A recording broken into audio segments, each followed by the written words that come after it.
No? You sure? Okay, cool. We're not going to talk much because you didn't say shit during that interaction. Okay. Everyone else, you guys good? Good to see you again, sister. I see you brought your problem with you. Yeah, but he left now. Okay, yeah, they call it a boyfriend, but we know it's a problem. They come around with Uno dicks, this fucking big. That's a sex life and a half right there, +4 for you, okay. Sister, how you doing tonight? You good? Yeah? You got the sunglasses on because I look so good? Too bright? Future's too bright? Is that the thing? Nice, I like that. Love that joke again. But guys, welcome to comedy. Hope you guys are ready for this. We're going to have a great time. It's going to be great acts. Quick question for the room. Why is everyone dressed in black? Did I get the memo? Is everyone good? Did everyone come from a funeral? I know you always dress in black. I know that. That's because you can't afford washing his clothes every day. So, you know, the stains, you know what I mean? That's just, he's thinking ahead. So, yeah, no, like, that's the man. Brother, we were just talking about you, my man. Yeah, we're so proud of you. You're talking about me? Yes, sir. You and your Uno sex cards, because I know, I'm telling you. Well, because I sat down, it was me and my female friend, I sat down and they were like, yo, we can play this anywhere. If you lose tonight, you can come back to our place and just +4 for you, +4 for you. Reverse? Exactly. I honestly, I don't do the reverse, but I'm cool with anything. Pegging is not in my future right now. That's a gay joke. Walk with me, guys. Come on now. No, we have to walk you to it. Are you looking up my OnlyFans? It's SIPHO. You wanted to check the testicle before you had to ride the wave. I get that, girl. I get that. Sometimes you have to do the testers before you order the drink. I get that. Okay. Let's just ask some questions. Just see if everyone's doing good. You know what I mean? My Indian brothers over here, you guys doing good? Yeah? You're straight from Durban, no doubt, right? Oh yeah, that's really enough to ask. He's got his diamond earrings on. He's got the Patsula hat. A BMW outside, if I'm not mistaken. Drop top. It's probably bright purple. If you see a bright purple BMW, it's definitely, it's pink. Oh yes. That's the most urban thing I've ever heard in my life. And then my brother, the engineer. How you doing over here, brother? You still selling the trucks? Yeah, working on the trucks? Yeah, guys, this is my guy. If you... Drugs or trucks? Sorry, slip of the tongue. I think I was thinking drugs, but I meant trucks. I meant trucks. But do you sell drugs? Well, yeah, I mean, if I was at a trans party and I saw him, I'm like, you definitely have. Like some acid, I wouldn't even say hi. I'm like, yo, I got some shrooms, what do you need? But yeah, no, let's talk about it, let's get into it. I took some, not drugs, but I took some illegal things recently. I took some shrooms, guys. Not too long ago. Have you guys ever taken shrooms before? Raise your hands. Okay, those that are lying to themselves, please raise your hands too. I see the white girl, you shook your head. No, you haven't. You're just about that heroin and nothing else. So why fuck around with this plant shit? Let's go straight to the source. Okay, I like that. And my sister, you took some, no? I see some cocaine. You're about to say cocaine, right? That's your drug of choice. That's why she's looking down like, yeah, that's the shit. How did you know? Yeah, caught me red-handed. No, I took some shrooms, guys, on Thursdays, Wednesday. When was that? Marcus, when did we take those shrooms? Last week Thursday. Was it a Tuesday? Yesterday. Was it yesterday? So that's how good the shrooms were. Fuck! I'm not even sure what day it is today, man. That shit kicked my ass, man. And he did it so have you ever taken drugs casually? Like, when you're chilling randomly and someone's always like, oh yeah, I found this in my bag the other day. Like, oh, I remember from a trance party. And then he's like, oh, let's just take one. And I'm like, yeah, you know what? Sun's out, like, fuck it up. It's off to work, let's do it. And then he had another bag all of a sudden. I was like, why you keep finding these things, bro? Why you keep finding these things? Then we took some more. And you know with shrooms, I'm not sure if you guys are taking shrooms. Sometimes you win, sometimes you lose. Okay, it's just like, sometimes you're like, yo, oh my God, this world is beautiful. And then sometimes you're like, why did I wake up? And I was having that moment, so we go to watch comedy, me and my boy, we chilling, the sun's out, the beers are good. We take the shrooms. And now, before you start kicking in, everything's a good idea. When you start taking things, you're like, let's go watch the comedians. Let's go mingle with everyone else, you know what I mean? On the way up. And then, my Lord, guys, as I sit down and all my fellow comedians are everywhere, then he starts hitting me hard. And now I'm like, it's like this other guy was like, great comedian, he sits me down, he's like, yo, bro, look, I think you're a great comedian. When you start talking about the coconut things, like you really should get it off your chest. And I'm like, this is the just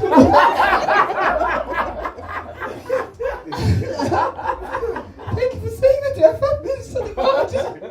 And now he's going, nah, nigga, actually, you're not that funny anymore. And then my white boy sitting at the edge going, oh my God, I love folk music. And I'm like, yo, he was listening to Deep House for the first time, singing along, man. He was like, I love this, right? Because normally it's baby chocolates and socky, but then now was singing along to Questa, but it was beautiful stuff. You should have been there. That's my shrooms check, okay. My testicles check. Is that what you still looking that up, or you just, I'm not that funny anymore? Damn, girl. You're just on the phone the whole time. Oh, okay, cool. I'm sorry. I just don't wanna. You still with us? You having a good time? She's not saying shit, right? It's gonna be a rough first date. This is how you're gonna handle it the whole time. You're paying for everything. No, because I'm all about equality, guys. Like genuinely. And like recently, how much of you guys know? A few months ago, I broke up. It's been rough. That's what I was thinking about on the shroom trip, you know? Because you know, when you break up, you're like, oh yeah, I'm gonna be free. And then you're like, oh, I have to work for ass now again. You know, like you have to go through that whole process from beginning to end. And I know, like when I was younger and I was 20, I could get turned down, you know, all the time. You know, like when you're 21, 22, you go up to a chick, oh fuck you, you're like, cool, move on. You talk to the girl right next to her, like, alright, cool, I'm gonna talk to you now. But at my age, I didn't even want to be out to begin with. Like, you know what I mean? Now I'm 33, and she's like, oh hey, yeah, no. It's like, but I worked my magic. I got all the way through. We got to a date. We had a coffee date. I feel so proud about that. I didn't have to spend much. And I did the coffee date at BP, you know what I mean? One of those machine things, yeah. And while we're walking around, I'm like, get something, girl. Go crazy. Go get something. It's all on me. Don't stress about it. It's all on me. Yeah, you know, yeah, so it's easy. I was like, you know what? I'll get you a pie, girl. Relax. It's on me. And then, as the date is going on, she's like, you know, because she was like 25 years old, you know what I mean? Like, she had the empowerment. She was born. She only got to see Nelson Mandela in a wheelchair in 2010. Look at, you know what I mean? That's how young she is, you know what I mean? That's how young she is. And then afterwards, she's like, you know what, I don't really want to get married one day because like the patriarchy says that you have to quit your job and raise the kids, you know what I mean? And she hit me with that speech. So I was like, you know what, I want to clear things up, guys. Let me explain the patriarchy right here. If my woman wants to work all week, wake up at 5 a.m., pay the bills, and I have to look after the kids, I'm down. Cool. Yeah, no problem. You can pay for everything. Okay?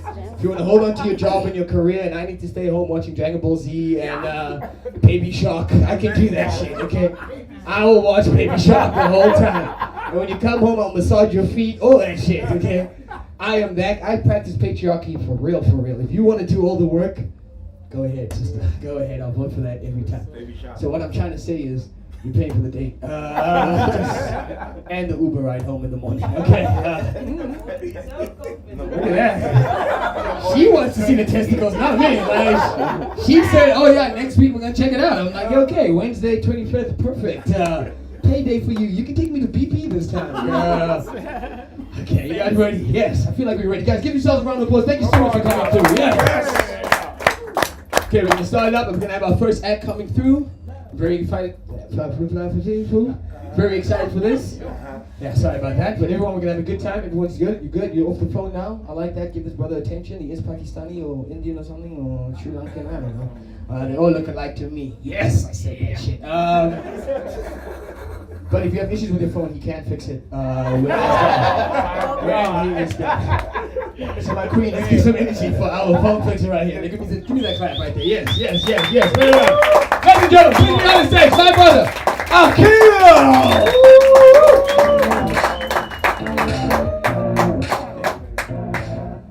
Hi guys. What's up everyone? How's everyone doing? Yes, I can fix your phone. I'm not going to though, but I can. I'm trying to not do that anymore because Sipho keeps making fun of me for it. I love performing here, dude. This is like one of my favorite places. Anytime I walk in here, it feels like I'm performing in Facebook Marketplace. It's like you went on Facebook Marketplace, you search umbrellas, and this place. Yeah, dude, it's amazing.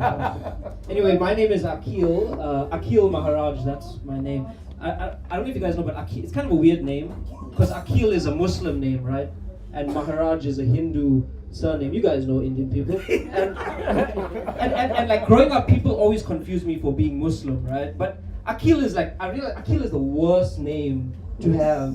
Like imagine having your name be a stereotype for someone else's culture, bro. Yeah. You know, like growing up, people used to make fun of me in school. They'd be like, "Hey Akil, if you ever had a bomb, would you kill yourself?" I'd be like, "Nah, bro, that's racist, dog. And that's not me, it's Muhammad. You know, oh, bro. I've had a pretty shit week this past week. I'm trying to quit vaping, which has been a nightmare, bro. Like, quitting vaping is weird because, like initially when I started vaping, I used vaping to quit cigarettes.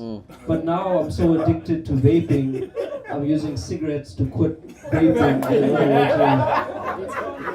It's not ideal, bro. That's like going from like that's like using alcohol to quit weed or something, you know, which I'm also doing right now. And that's the other problem about performing here at Obscene, because like, bro, like you stay here for too long, you fucking high, bro. Like you don't even have to smoke, you're already stoned, bro. And I get like medicals at work now. We get medicals, so I'm fucked basically. I'm fucked. I'm a pretty nerdy person. I want to find out, how old are you guys in the room right now? I just want to like get an idea. How many people are like over 30? How many people are over 30 in the room? Okay. Oh, you guys are young then. How old are you guys? Like 20s, 30. Why are you fucking engineer? Is like, no, you said crater then. Yeah. Not crater or equals to. Fucking Indian people, bro. This is why I left Durban. For crowd work moments like that. Maths. You gotta know your maths in Durban when you do crowd work. I'm getting pretty old right now. I turned 31 recently, and I feel like it's not that old, but I'm feeling it because I feel like, you know, you're getting old when you start to miss the good old days. You know, because it's like by definition, right? You have to be old to have like old days to miss. You know, like I remember when I was younger, I'd hang out with my friends in high school. I'd be like, yeah, bro, I remember last week, that was so fucking dope, you know. Now I hang out with the same bros. I'm like, remember 4 years ago when we saw each other for 3 minutes? Amazing, dog, you know. Another reason why I feel like I'm getting old is because I can't keep up with technology anymore. Like technology is moving way too fast for me, bro. Like simple things like our cell phones are way more complicated than they need to be. You know, like there's like a million things you can do with these things. You know, like I miss the good old days. You know, when there was like 3 things you could do with a cell phone. You know, like make a call, send an SMS, dial star 35050. You know, you get. Like one of my favorite things to do when I was younger was change my ringtone to different songs. Do you guys remember doing that shit? I used to spent hours doing that shit when I was, and you know, I was thinking back to it and I was like, why did I love doing that shit so much? And I realized it's because I wanted to impress people, you know? Because like I didn't have a lot of friends in school, so I always hoped that like, you know, my classmates would be there, the girl I like would be there, my phone will start ringing and then she'd come up to me, oh, Akil, is that party rock anthem, you know? So handsome you are, you know, and I'd be like, oh, thank you for noticing, you know, you have such great taste in music. They were playing that on Trace the other day. You know, the problem is when you're younger, no one's trying to call you, you know, you don't have like some business meeting to attend to or like a friend that moved overseas that you're like trying to reconnect with, you know. But I always banked on that one moment, you know, I always hoped on the one moment when I'm like about to like, you know, like we're about to enter the cinema, the guys in my class are there, the one girl I like is over there, and my phone will start ringing and they'll go, party rockers in the house. You must let it ring, right? You must like, make sure that you're watching. Everybody just and you answer, hello mom? No, you can pick me up at 6. No, bro, I haven't done that joke in like over a year. So yeah, I'm happy that it worked.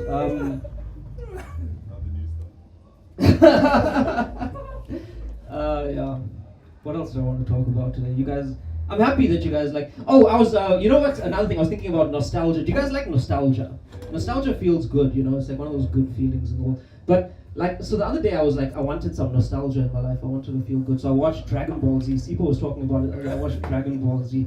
And you know, like sometimes I feel like some of these shows we watched as kids should be just left in our childhood, you know? Because when I was younger, I watched Dragon Ball Z, I loved it, you know? Now when I watch Dragon Ball Z, I'm like questioning it a little bit. If you guys don't know Dragon Ball Z, it's like the show where the main guy is Goku. He's a Japanese guy, right? And it's like a Japanimation show or something, right? And the guy Goku he'd fight aliens. Aliens would land on Earth and he'd fight them, right? And when he have a tough time with the aliens, he'd get like super angry, and when he gets super angry, it transforms into this whole new thing called a Super Saiyan, right? Which like a Super Saiyan is kind of weird because he's a Japanese guy, but he gets like super angry. His hair turns blonde, and then his eyes turn blue. He starts dropping bombs on people. It's kind of weird, right? Like I feel like Super Saiyan, more like SS Killing Machine. You know, that is what I think I realized about that show. I've been on a health kick recently. I lost a bunch of weight. I lost like 25 kgs in 2 months, bro.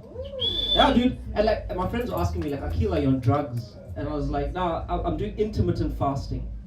So if you guys don't know, intermittent fasting is when you go prolonged periods of time without eating. It happens when you spend all your food money on drugs. I stopped eating microplastics, but I smoked them, so it's a lot better for me. I don't know, I feel like I've earned your guys' trust. Oh, here's another one. So I have a weird, so I'm just going through some of them, and then I'm gonna take you guys on a little bit of a journey after. But I had a weird I was in an Uber the other day, and I had like a weird interaction with my Uber driver. Like, I walked into the Uber, I sat in the Uber, and it smelled, I had this like smell that was like very familiar to me. And then I looked in like the center console, and he had urinal cakes, like in his Uber. Yeah, for real, bruh. Urinal cakes, dude. Like actual, like if you guys don't know, a urinal cake is kind of like a Black Forest cake if the forest was pubes. Yeah, but it was fucked up, dude, because, you know, like, urinal cakes have this smell to them, and the worst part about it is, like, when you take an Uber, I was, like, drunk when I entered there, dude, so I was, like, fucking wasted, and I pissed on his handbrake.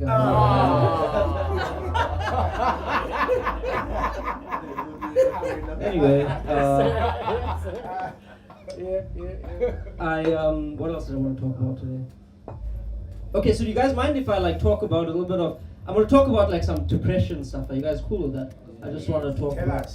Oh Lord, save me. Okay, so like I've been pretty depressed lately, and you know, but I've gotten out of it now, and I've been like reflecting on why, because I'm like a pretty depressed person, you know, like my whole life. So I was like wondering why, what's wrong with me? Like, and I realized maybe it's just because my brain is broken, you know. But also to a certain extent, I have to take fault. I have to take some of the responsibility for it because. Like I know I got these sad tendencies, but I keep putting myself in situations where like the end is like right around the corner, you know, like I like watching like really sad movies. That's like one of my favorite things to do. I love watching like super sad movies, and yeah, I love watching really sad movies. Yeah. I'm just using the bathroom. Yeah, you fucked me up when you stood up. I'm so, you know, Yeah. Okay, you're gonna piss on a urinal cake. So yeah, I love watching really sad movies. You know, I'm the type of guy, I'll Google like the top 10 saddest movies ever made, and I'll watch that shit on repeat, you know? Because it makes the world make sense for me, you know? It's like, of course I'm depressed. This is the 15th time I've watched the end of Toy Story 3, you know? It makes sense, you know? And when Andy donated his toys, I felt like donating my organs, you know? It's, oh, you guys are not having this. Okay, I want to end on one more depression. Fuck you guys. So another thing I like doing is listening to true crime podcasts. Do you guys ever listen to true crime? I love that shit, bro. But that shit does depress me, and it's not because the stories are sad, but it's more because it's like opened my eyes to like how fucked up people in this world can be, and you know how many of them are in this world. Like if you go on Spotify and you search true crime, you're gonna find like thousands of different episodes, each of them with like 100 episodes each, 1,000 podcasts, hundreds of episodes each. And so these people are all around us, bro. Like one of you guys could be a fucking serial killer. Like Mark over there is serious serial killer vibes, you know. And that shit freaks me the fuck out, you know. Like I'm legit scared someone's gonna kill me. Like it's like kind of irrational, but it's true, dude. Like, and I recently moved to Cape Town. It's not been good because I recently moved to Cape Town, and making friends in Cape Town is already tough. But like, when you're scared of everyone, you're scared that everyone's gonna kill you. It makes it 10 times worse. You know, like. That's a lot. Yeah, bro. Like, I remember when I first moved here, I was like scared. Everyone's gonna kill me. Everyone's gonna kill me. Everyone's gonna kill me. You know. And then like 4 months later, I'm like, 4 months later, I'm like, maybe I should just do it myself. I forgot to say something there that would have made the joke make sense more. But anyway. Okay, I think I'll end there. I don't know, Sipho, if I have more, but yeah. No. One more. One more. One more. Tell us. Oh, dude, what? Okay. So I recently moved to Cape Town. This is another Uber story. This is another Uber story. It just starts like that. Yeah. Fuck you guys. So I recently moved to Cape Town, and like I was talking about my name being Akil Maharaj and people confusing me for being Muslim. Well, ever since I moved to Cape Town, I've realized like people's expectation of me to be Muslim is like way higher than it's ever been like for me. Like the other day, I was in another Uber, and my Uber driver was Muslim. And when he dropped me off at my place, I was about to get out of the car and I said, thank you. And he looked at me like a disappointed father. He said, next time say shukran. That's what he said. So if you guys don't know, shukran means thank you in whatever the fuck, right? Because I'm not Muslim, so why I know this fucking shit, bro? I was like, no, uncle, my name is Akil, my surname is Maharaj, you just can't see it on the app, you know? And I'm even showing him my tattoos. I'm like, I got tattoos, I can't be Muslim. And he was like, oh, I thought you were one of those bad Muslims. That's what he told me. So like now that I moved to Cape Town, not only am I considered Muslim, I'm also haram, bro. It's pretty... Anyway, I gave him 1 star. And half a moon. Anyway, shukran guys. That's my Please welcome back your host, the lovely Sipho Luther.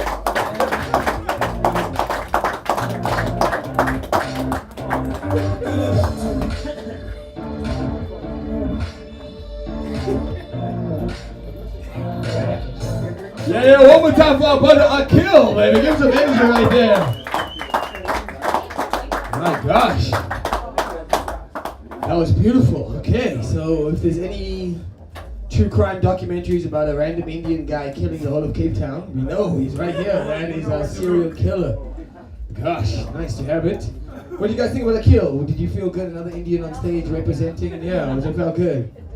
I love how Indians are in every single sector of South Africa, except the Springboks. That's the one thing that you. When we start seeing Brother Naidu on the Springbok field, in South Africa will be great again, guys. That'll be the days. I can't wait for it though. If you guys know any Indians that ever make your child, oh fuck yeah, a half black, half Indian. My gosh.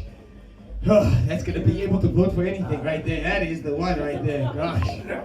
Very excited. Hopefully your looks win though. Let's not have this one take over. That's an ugly joke right there. Come on now, guys. And you guys, you just kept in the Indian family. Well, you arranged this. You guys you arranged this at like 12 years old or something, right? Yeah. At 5 years old. Nice. Okay. Also, you were doing the push bike thing when you pulled out. You're like, shh. What kind?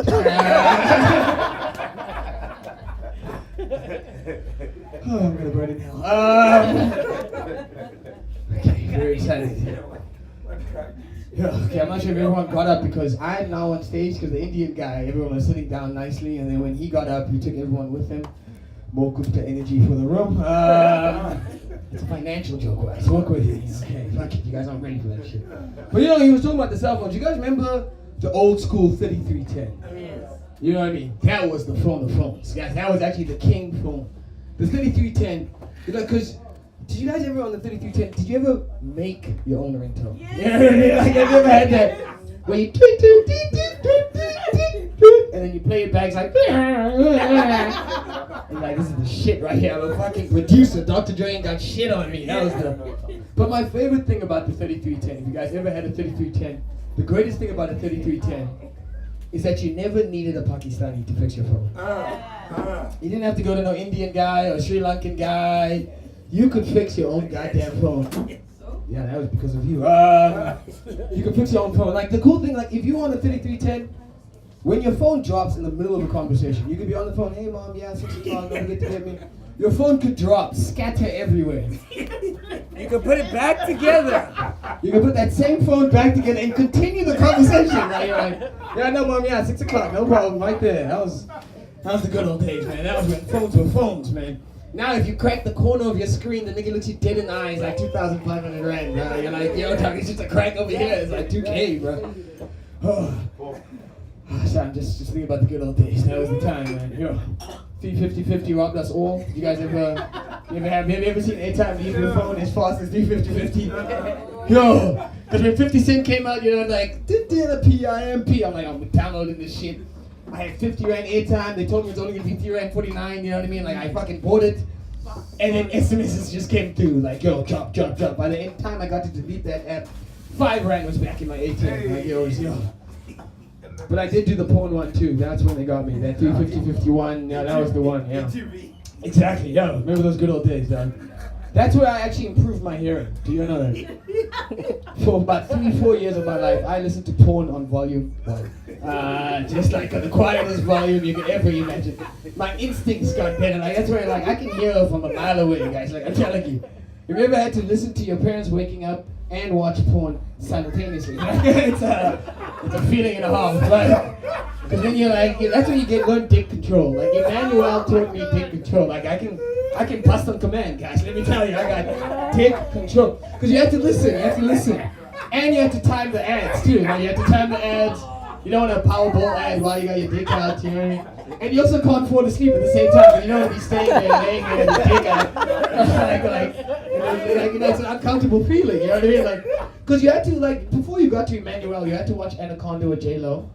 You know? Then you watch The Lottery. Then you watch Anaconda again with J-Lo. You have to watch that shit twice. You watch that shit twice.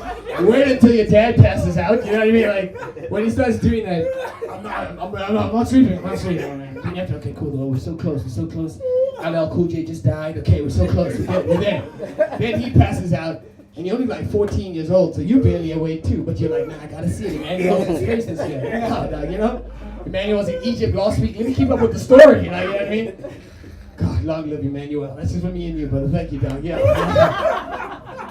And when you were 14, have you ever did that awkward thing where you stay up with your friends and then porn comes on, and then everyone's in random corners, just blankets all of a sudden come out. It's summertime, but blankets all of a sudden coming out.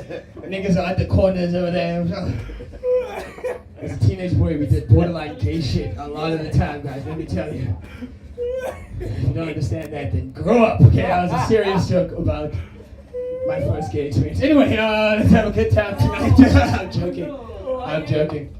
He did touch my left testicle, the big one. That was a beautiful time. Are you guys ready for our next act this evening now? Yeah? Yeah? There we go. Yes, keep it going. Ladies and gentlemen, my brother, Caramel Simba!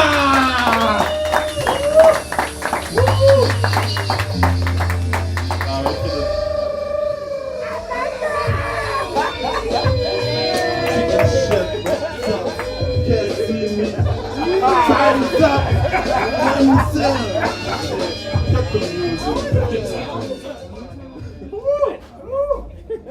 Too much weed. What's up? So I'm Caramel Simba, or Dylan McCabe when I'm paying taxes. Or you look at my ID, or you can call me myself. Also, name Gillibone. I'm at that stage in my life where I look back because I just passed my 20s and they were fun. That's like your financially responsible decade, you know. Then 30, yo, you should save again. You should invest, you know. Can we buy a block together? You start going to friends yo, God, something just landed on my table. 10K. Yeah, but I'm telling you. Why is Rick Ross in my head, man? So one of my deepest regrets is not having had made a woman squirt. You know, cause so you know what it's like. on the movies it's like that, and then in real life you're like, yo, What the fuck is the configuration? Like, I feel like I've tapped your cheek on your GTA. You're like, yo, I'm licking nipples, my septum toes, my tongue's in the mix. What else? What else? Because like sex is just a competition between you and her or them, or to see who's gonna come first, right? Like that's it. Like you have to like the challenge is like having someone else relinquish their orgasm before you do. Because so you know what it's like when you come first and she goes.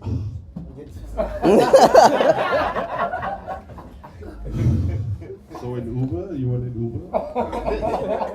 You're like, no, I can go again. Trust me. Like, we can. Nah, you ruined it. Why does it feel so deep, man? It's like, I think I'm speaking to the male zeitgeist. I'm like an instruction guy. Like, tell me what to do. Like, you know, like, in a formal way. Formal. Am I in trouble? Crazy. Have you ever like you know when your friend has a sister and you're like, yo, like she's kinda cute, you know, she's kinda attractive. And then there's always that one picture on Facebook where you go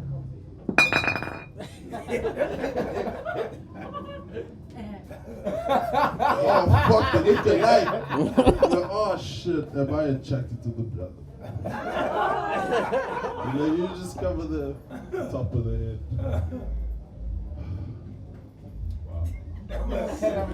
Wow. Okay.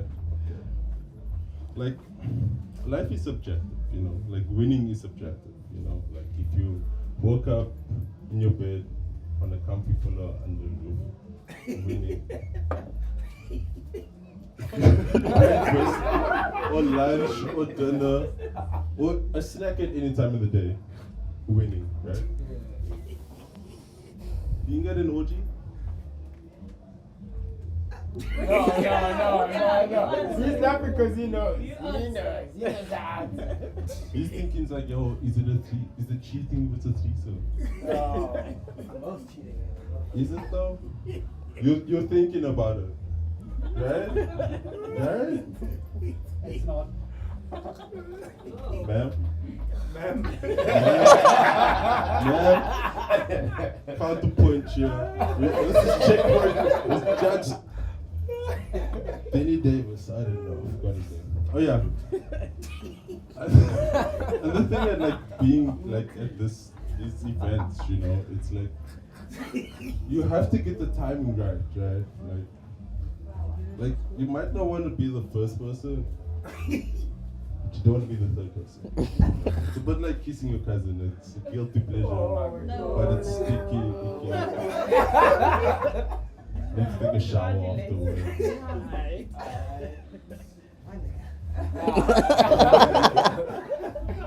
Give a win is a win. And like, so you do the thing, right? You do the thing, and then after it's good, solid performance. Shut up. Because you have to leave. Like, you can't go like on Facebook, be like, oh my god, there it is. No. You know, and then like when you get a text message like a few weeks afterwards, and she's like, yo, my period's late. Precarious. Going with her to the doctor is caring. Finding out that a period is late because she assists.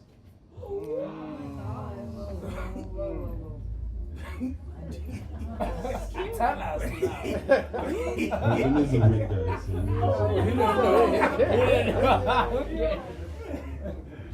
Not the baby daddy. Not the baby daddy. A win is a win. How would you explain that? How would you explain? You're like, yo. Wow. Sounds to be a blue. Yeah, I'm not gonna end my shows on that one. That's crazy. That's a middle of the show joke. You guys have been great. I'm Carol Simba and I identify as Topsy. And you guys have been you. You guys have been great. Yeah, there's no high point after that. Like, I don't know.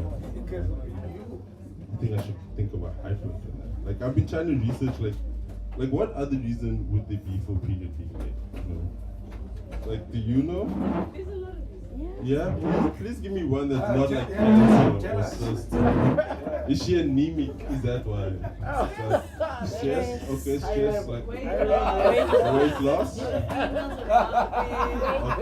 Hormonal imbalance. Hormonal imbalance? Okay. This is nice. This is great. Did we get that? Did we get the other reasons for why? So we can make this joke less effective. Thank you guys. You guys are great, like focus group. This is exactly what South Africa is. You guys have been great. Thank you so much. Bring back your host, Sipho Luther. Come on.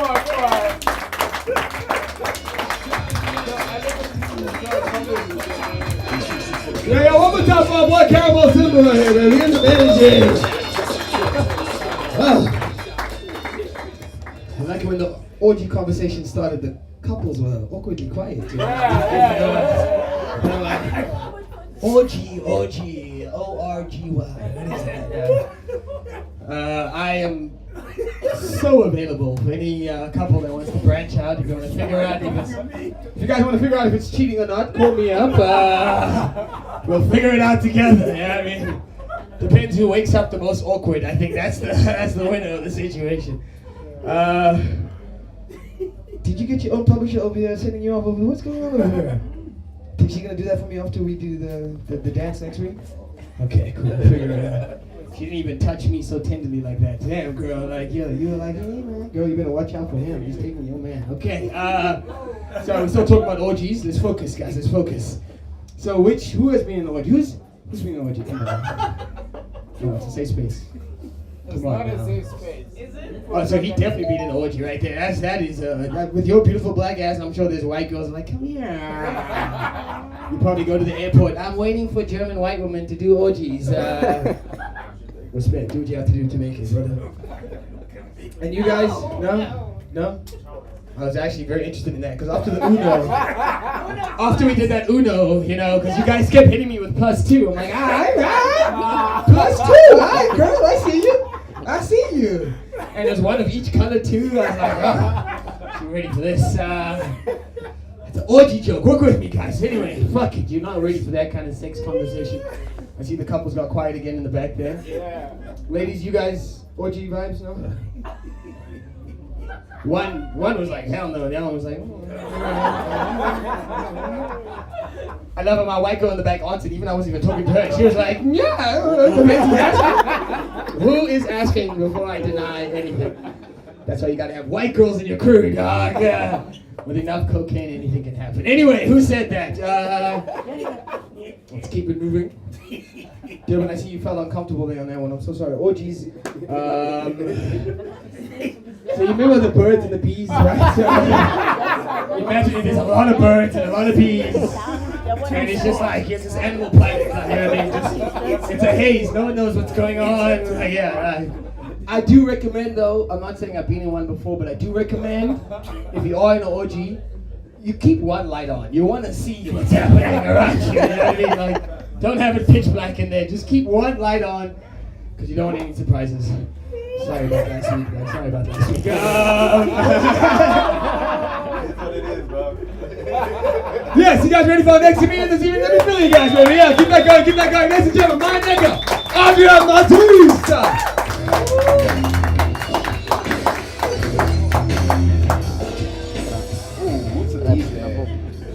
That's such an angry song. That's such an angry song.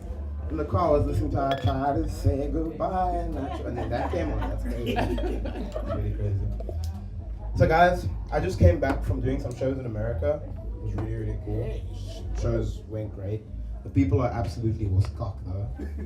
And it takes a while to like get used to some of the American things, right? So there's some things that we take that we say very easily, but it doesn't really translate over. So just even things like your dialect, right? So they'll say can't and we'll say can't.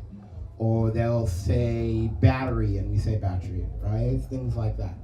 Or they'll say, what is another one that we have? oh, we'll go apartheid. And they say, make America great again. Oh. It's just like these like subtle like nuances, right? These subtle nuances. And even getting into the country itself, right? Even getting into the country is crazy because, you know, Americans are so ignorant, they can't even racist properly, right? So like here, I can see this is a colored bruh, this is an Indian bruh, there's a mate back there from Pakistan, all that, Iran. But they just see brown, right? They just see brown. So I'm going through the customs, and obviously I say I'm from Africa, so I immediately go to the detention center, of course. And I get to the detention center, and it just looks like a mosque, essentially. That's how much Muslim people are in there. That's how much Muslim people are in there. And I was asking people like, hey bro, how long have you been here? How long have you guys been waiting here? And he just goes, USA, USA! I was like, what? Or somebody else is like, I pledge allegiance to the flag. It's crazy. And somebody, like, you know, it's always great when you take one of those long flights and then you can see somebody from your country comes along with you on like your stayovers and everything. And I had this one colored bro with me, and we're going through the questioning together. And while obviously going through the questioning, they ask you very intrusive questions. Well, there's normal ones where it's like, how long are you planning to stay? Where are you going to stay? And they were very much harping on, okay, you're from Africa. Do you have any criminal priors? And do you have any connections to any criminal organizations? And I'm going, no. And the colored brother that traveled with me from Cape Town was like, I'm an American. I'm trying to tell you, I'm an American. They're like, no, you're not, sir. No, the fuck you are not. I wanted to see him on a polygraph, because they put him on a polygraph and when American, it would have went ping, they would have been, what the fuck? And even like some more of their racism, like how racist they are to like the Latinos and ICE and that, right? It's really, really bad. And it's cool seeing it on Instagram and all that, but then seeing it live, seeing somebody dragged out of their home live by their hair, an old lady, a kid getting ripped away. I saw that live. And so obviously I'm South African. When you see an injustice, what do? We toy. Yeah. So as soon as I saw that injustice, I said, yeah, I'm gonna toy. But I also kept in mind their deportation laws, and like I had to keep a low cover toy. I couldn't be the one with the bricks and that, but I was gonna be there to like support. And so I'm there and I'm trying to support them, and the police is going, or ICE, and it's like a counter toy busy happening, and they're saying, no more Latinos, and it's like, Latinos lives matter, and I was on the Latinos lives matter. And while we're busy going, somebody started a conversation with me, and they were like, you know, you talk funny. I was like, oh shit, they're gonna catch on. I switched sides very quick. After you went, you talk funny. I said, fuck them Latinos. Get out of my country. Trump 2028, motherfuckers. That's exactly what I did. But enough about America. What else is going on in my life? Welcome. Thank you. I'm engaged, so I got a beautiful fiance. I'm punching way outside my weight class though. That's right. Like physically and mentally. And mentally is the big one, right? Because mentally, so to give some backstory, she got 7 7s on her matric reports. 7, she was on the newspaper. They were like, this is statistically impossible. She got 7 7s, like the whole shebang. And I was like struggling in grade 10 already. There was smoke coming in my ears in grade 10 already. And so there's like, there's that whole big divot, and I always got to think I've got to worry for my kids one day. And why I got to worry for my kids is that I was put in this situation recently where she was trying to teach me something, right? She's a data analyst. So she does like crazy shit on Excel. And the other day I just had to add column A with column B. And it's the equal sum. And I was typing equal sum SOME, and that was already. So I came and I asked her for some help. And she's like, babe, you select column A, you select column B, you go equal sum, and it will give you the total. I'm like, A, B, but I selected B from the other sheet. She's like, no, listen to me. Look at me when I'm talking to you. A and B equal sum. I said 4. And then I saw the future that my kids were gonna have. Where, when you're sitting down and you're doing homework, and they go, John has 5 apples. Sarah took 3 apples. Now, how much apples does John have? My poor kids, you know how when you're scared and everything, you're going, 6. John has 5 apples. Sarah takes 3. How many do you have? And I know I'm going to want to stick up for my son or my daughter. And I'm going to go, no, babe, like, relax. It's not be like our parents are going to go, hey, Futek, Mr. Column AB, whatever, Futek. I'm gonna have to look my kid dead in the eyes and go, fuck, bro, I don't know what happened to Johnny's apples. I'm not getting into that. I'm not gonna get into that. Fuck that. I don't get asked that night because I'll be and Johnny sitting on the couch. We both don't know how much apples Johnny has.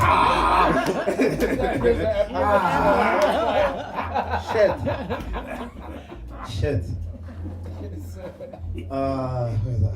Oh, let me tell you guys a little bit about myself, right? So, as people said, my name's Adrian Mattia, right? And I know I look like a Loiso, but I got a name like Adrian Mattia. It's very confusing to a lot of people, right? And that's because I'm adopted. So I was adopted when I was 5 days old, just after apartheid ended.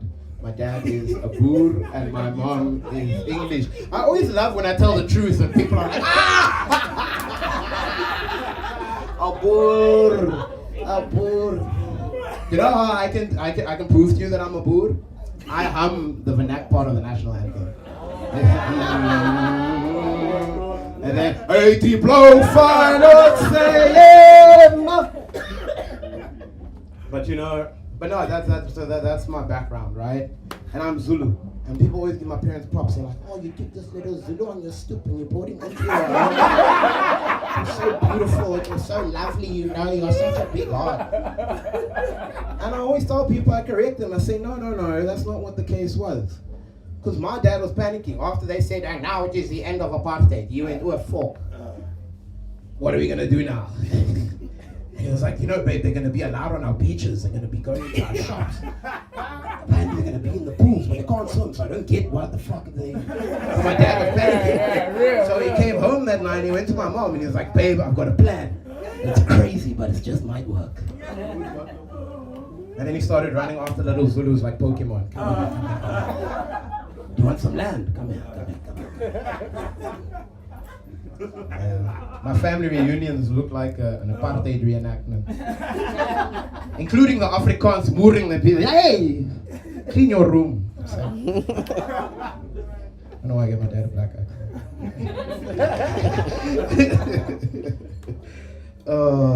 And another thing why I'm very Afrikaans, right, is my parents raised me in this place called Tulbagh. And I'm not sure if everybody know where Tulbagh is? Tulbagh. Okay, well, to explain, Tulbagh is a very, very Afrikaans dorpie, right? And I was one of 5 black people there. And we all worked at Spa. It was crazy. But in Tulbagh, I learned my Afrikaansing. It's where I learned to say woof instead of wuss. It's where I learned all the lyrics to De La Rey. But it's also where I got my nickname. And my nickname was one of the good ones. They always go, Adrian, that Adrian, he can swim. He's definitely one of the good ones. And I go, oh, that Adrian, he came over to my house for a braai and he didn't steal anything. Oh, and I know because I checked. And I know exactly because I checked. And it got me into so much, like, so my parents have this thing where they don't see color. They view me as their son. Then my parents is we don't see any color difference, right? And again, growing up in an Afrikaans household, if anybody's grown up in an Afrikaans household, where's Marcus? Marcus is opgevolgd. Okay, so in an Afrikaans household, you do a lot of chores, right? Washing windows, wiping the car, mowing the lawn, all the stuff on your Saturdays, Sundays, and you do that for pocket money. So I was busy doing that. Your parents try to teach you responsibility, they try to teach you what to do, and so that's exactly what I was busy doing. I was busy doing all that, and then one day, my neighbor, Meneer Besaidenout, I'll never forget this, he walks over to my dad, and he goes, so how much does your boy charge? And my dad's not even clicking, my dad's just like, no, he just wants to watch Cartoon Network, and he wants a bump. And so, he says, can I use him tomorrow? And my dad goes, yeah, seker.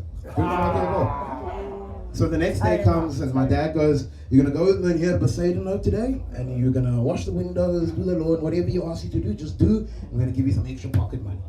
I said, lekker, alright, I'm going to have extra pocket money. So I go over to Mene Poseidon's house, and that's what I did. I washed the windows, I did everything. And it didn't really click to me that he didn't know that I was my dad's son. The only thing that might have like hinted towards this fact was that I couldn't use the bathroom inside, and I had to use the plastic cups. But even that, I was like, oh, they must be poor, it's fine. They must be struggling, it's fine. And so yeah, and so I go along and I do all the chores there, and it gets towards the end of the day, and he's busy packing in all the workers that worked in the garden and all this stuff, and then eventually he packs me in the back of the bakkie as well. And I think when you ever say no gaan ons, he said, no, moenie worry nie, ek sal jou aflaai. And so when you ever say no, close up the back of the bakkie, I'm in the back of the bakkie and we fucking going, right? And my dad sees me going in the back of the bakkie. My dad's like, no, waar fuck beside no. And as somebody who's worked a hard day in like hard labor and then like looked out the back of the bakkie and seeing you people driving in cars, we are judging you. We are judging you. I've done that. I did sat in the back and it's us fucking with you more than you being awkward, by the way. So anyways, we get to the taxi rank and that's where he drops me off and he says, you saw Adrian? He says, and during that time, I'm not sure if you guys are old enough to remember, you used to have fucking ticket boxes coming out the floor, right? And you put a coin in and then you could do that. And so I used that R5 and I called my dad's number and I said, Papa, and he's already going off, oh, you're waar focus, jy was. And I said, meneer Poseidon, nou dit my, hier so in die stad afgelaai, ek sien so by die taxi rank. Die vrou vra vir my, sê ek wil 'n vet koek hê, maar sê noem dit maar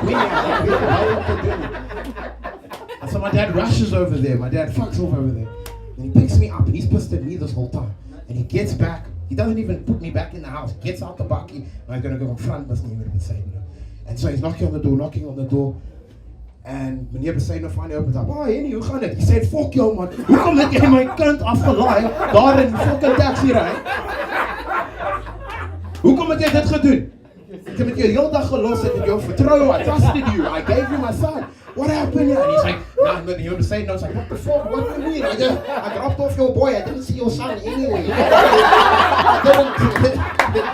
just dropped off the boy. What do you mean? My dad said, can't you see my son? He's like, what do you mean that's your son? He said, that's my son. So can't you see it? And the mirror said, I can't see what? What do you mean? Can't you see? He's one of the good ones, man. Thank you, everybody. It's been Adrian and Material. Welcome back to our Sipho Luther.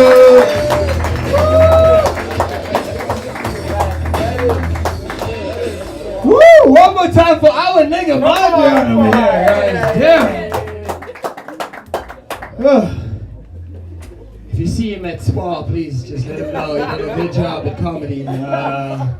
He also packs bags so fucking beautifully. So beautifully. I'm like him. The saddest part about my story is I only speak English. And I wasn't adopted for shit. I'm just a failure. Just a flat failure to launch. Yeah, it's a rough ride, let me tell you. Yeah, but one more time. Audrey and Doug, give me a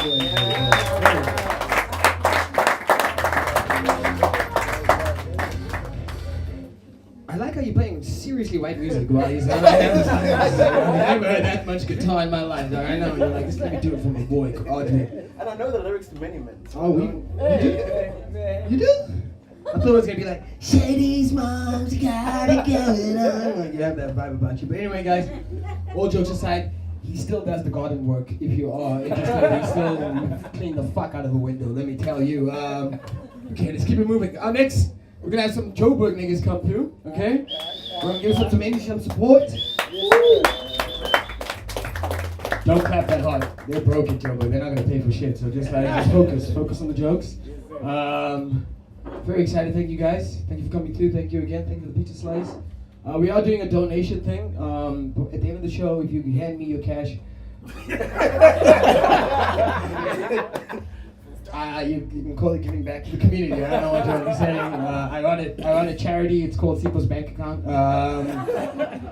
I paid for electricity today, so it's gonna be a rough week for the rest of the week. Because you know what I mean. Like I wait for debit orders. You know what I mean. Like I wait for like you know when you get paid on the 25th. And like have you ever like gotten your when you get that tweet in the morning, and you just look at the number in the SMS, because you know when you get to your bank account, that's not the same number at all. It's going to be a completely different number, like, you know? So you just look at the number when it originally came in, you're like, man, I earned that shit. Then you get to the ATMs, like, okay, you got about 500 Rand left, and I can make that less. So all donations are coming my way, so you guys ready for the next act, yeah? Let's get some Joe in interview. Sorry, wait, what's your name, bro? Abi. Are you also from the Durban? Yeah. Same crowd. You guys all stick together like nice. Birds of a feather. Nice. I like how the curry pot united right over here. I don't know why you're stirring it, man.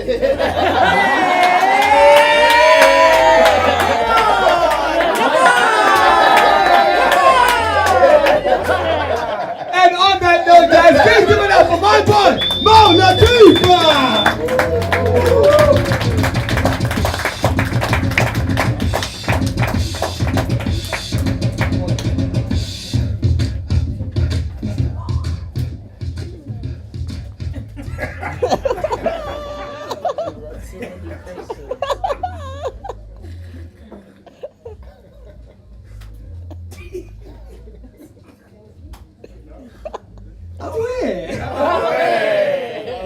How are you guys doing? Are you guys good? Yeah. Ladies and gentlemen, my name is Muhammad Latif. Hey. You guys can call me Mo. If there's any single mothers in the building, you can just call me anytime. Guys, I came all the way from Zirast to be with you guys here tonight. Does anybody know where Zirast? No one. Zirast is a small town in the northwest province. It's basically the ancestral homeland of the Bahurutsi tribe, who are the chief of the Tswana nation. So obviously, Kemotswana. Now, for all of you that know Ziras or the Northwest, you know the son of the Northwest. Yeah. That thing sits. Yeah. So much so that in Ziras it's so hot that even at night it's bright. That's why I'm wearing sunglasses. Ma'am, is your name Ziras? No. Because you're hot.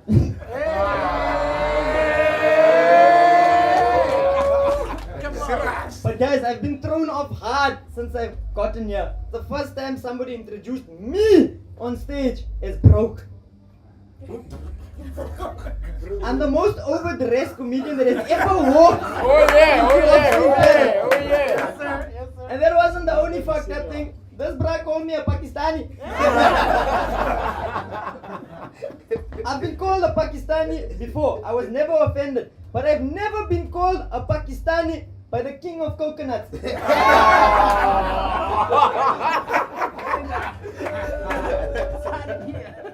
Adrian, Tuana, my broer. If we go to any kasi now, together, even dressed like this, you get me wrong.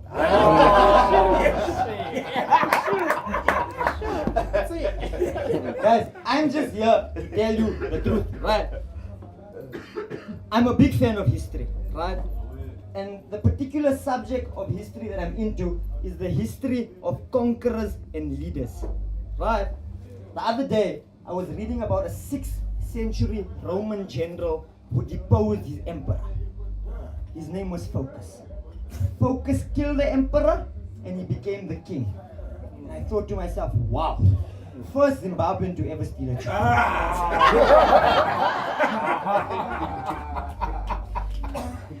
I mean, come on, who else is going to name their son Focus? Look, I'm not xenophobic, alright? I don't have a problem with Zimbabweans stealing certain jobs. But Tell us. I draw the line where it stops making sense. Like, how is every single checker 60-60 driver a Zimbabwean? My bro, the entire staff complement of the company can't pronounce the name of the company. How do you even spell checker 60-60?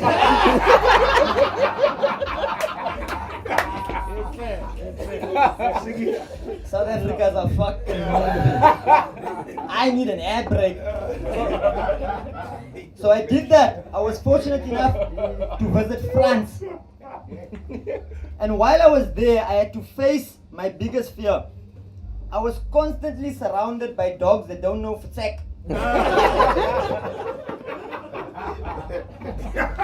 And you guys need to understand, I'm not afraid of a very many things. It's only God and a horn. I don't care who you are, Jerome, you want a dollar? Chai.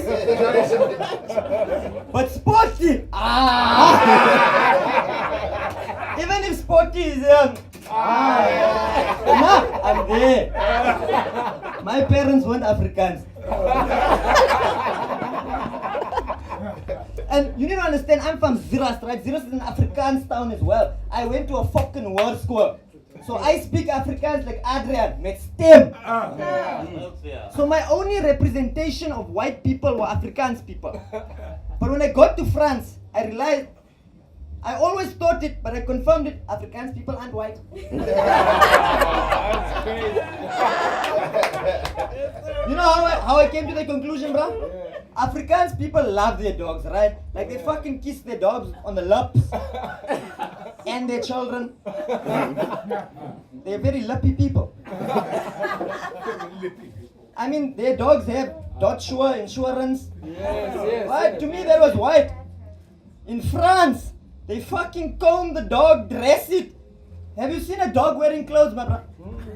That's how I knew Afrikaans people aren't white. Adrian, you guys are only white here, Baba.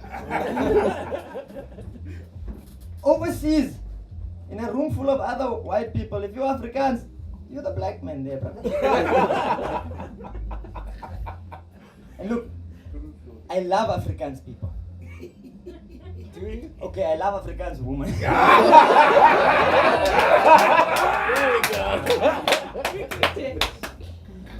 The reason I love Afrikaans women is because Afrikaans women are the descendants of voortrekkers.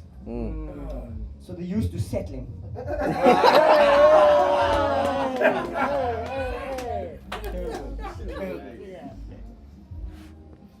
As I said, I was in France, and I heard.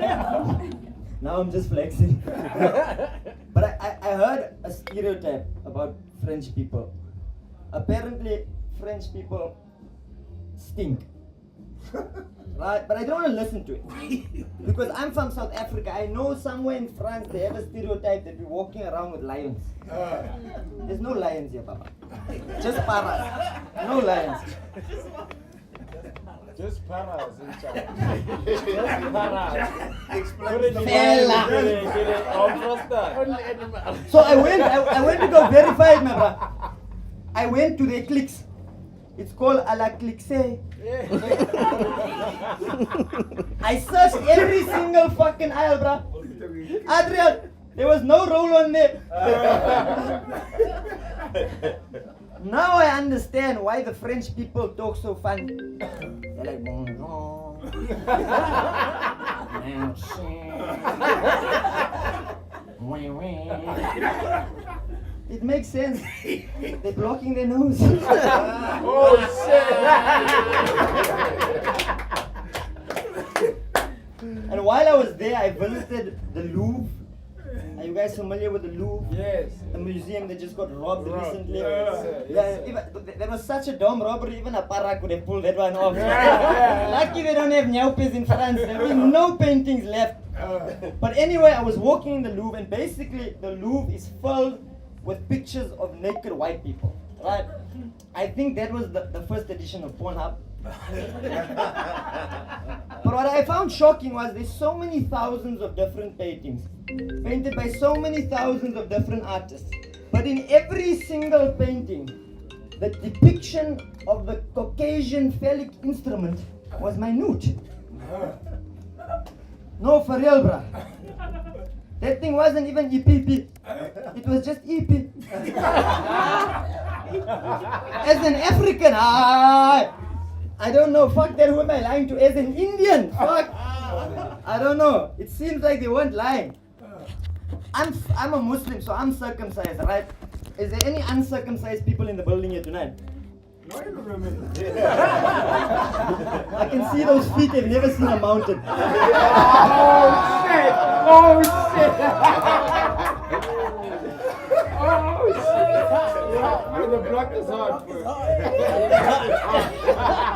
But as I told you guys, I'm a Muslim, right?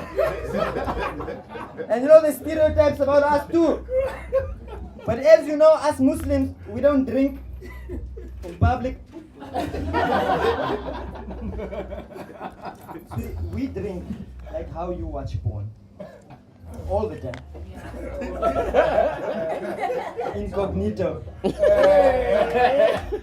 But we shouldn't drink, bruh. We don't handle that cock well. I got one cousin, he's a fucking write-off. He came to the family function drunk. You know how I knew he was drunk? When he came to greet my uncle, he said, Zam alaikum.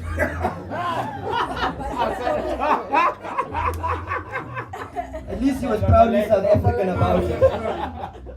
But what I don't understand is when a Muslim is doing a service for you, right? For example, if you need to go for an appendix operation, right? And the surgeon is a Muslim. It inspires confidence. You're confident that he's going to take out your appendix and not give you a vasectomy. When Hashim Amla went on the field, you were confident that he was going to put a performance and not pull a Herschel Gibbs. All right, Chana. Confident. But what I don't understand is why all of a sudden, when a Muslim's a pilot,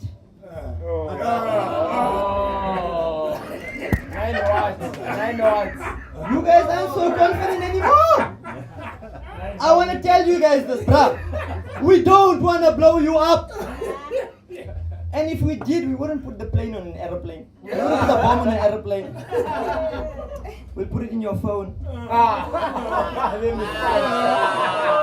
Come on now. The next time you go to Abu, my friend is going to be like, my friend, oh, this screen guard only 250. The colors are explosive. Come on now. Guys, you guys have been absolutely fantastic. I just want to say, anything I did here tonight, if you thought that was amazing, I want you to know that I do my best work lying down. Thank you so much. My name's Mohammed Latif. You guys can call me Mo. Fuck Israel. Fuck Netanyahu. Come on, and fuck Saad. Thank you.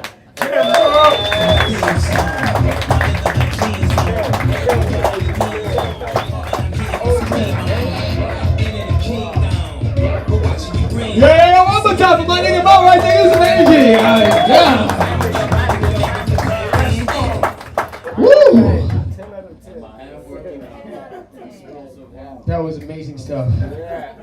But this is Cape Town, and my boss's name is Liebowitz. So that was Mo's statement, not mine. Okay, I'm not saying fuck Israel. I'm just saying I have work tomorrow. So.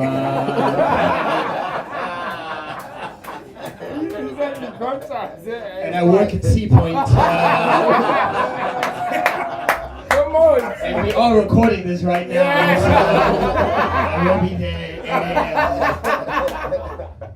It's ironic because Mo was saying he doesn't drink, but he looks like he sells cocaine like a motherfucker. I mean, like, you know what I mean? Like, oh yeah. Okay, you guys ready for the next comedian right here? Yeah? Yeah? Let's keep that energy going, guys. Let me feel you guys right now. Ladies and gentlemen, my brother, Blake Side!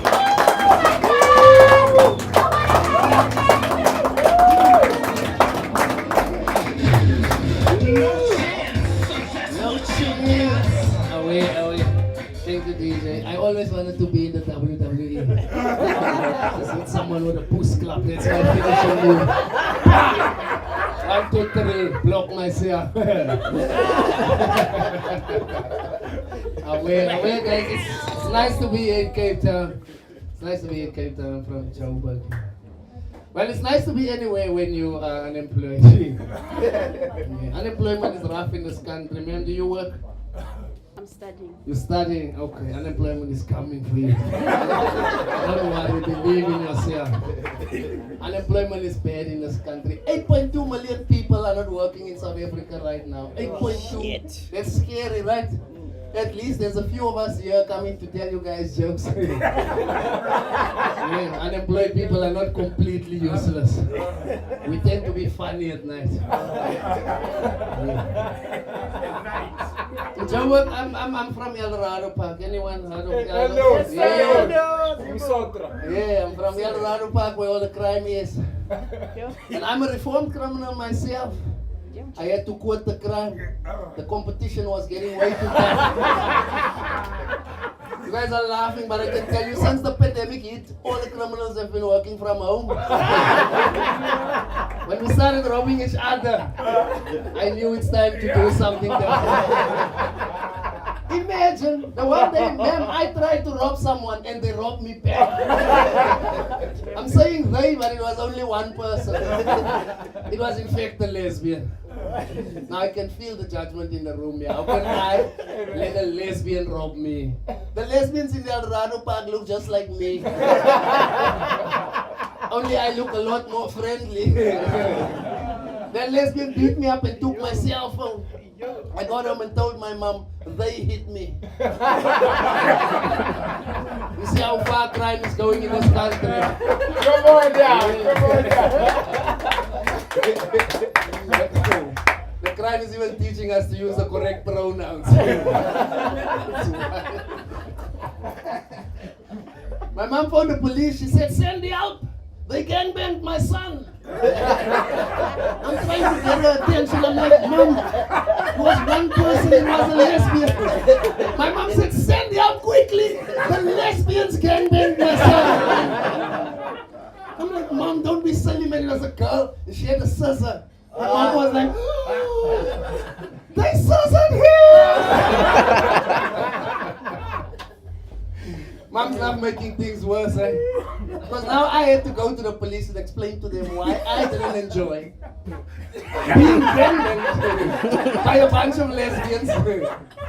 I got there, Sergeant Lamini told me to go into a private room and take off all my clothes. I said, Sergeant, why? They only beat me up and took my cell phone. He started laughing, called all his colleagues in the room. They started laughing at me together, and then he told them, you guys took the statement wrong on the phone. Nobody gangbanged this boy. They only two-fingered him. Oh, shit. Ooh, I like that joke. I like that. Yeah, I'm also Christian. Are there any Christians in the building? Woo! Oh, hey, you guys sound like you want to go to heaven. Hey, don't worry, even me, I want to go to heaven.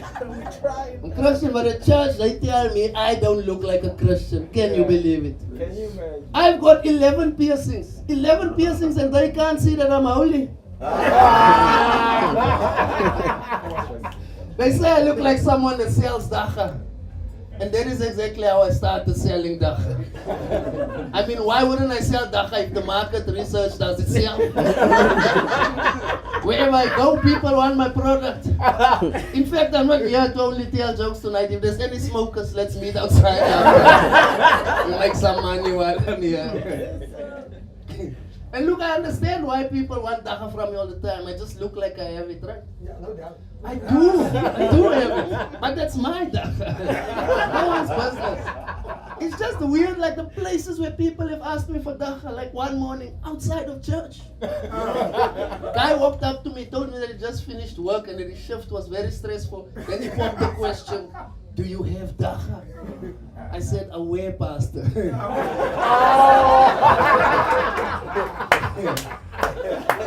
But I told the pastor that I put the price up on Wednesday because my pastor decided to do a second collection at midweek service. Can you believe it? I told him the more you prophesize, the more I prophesize. We all make money. Can't make money alone as pastor. Yes, sir. Yeah, but I don't go to church much anymore. I'm from the township. In the township, there's a lot of churches. In my street alone, there's 7 churches, man.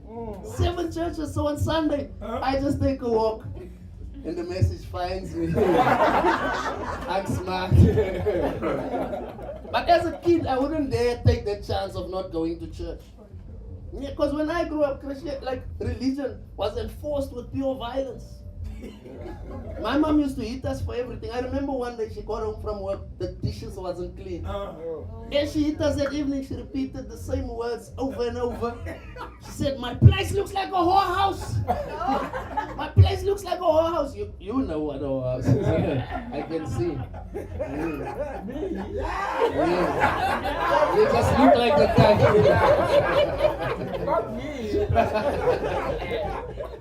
So when I grew up, out of pure curiosity, I went to a whorehouse.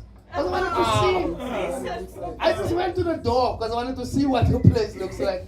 I got home that evening, I sat my mom down and I told her that place is very clean. I don't know why she hit us like that.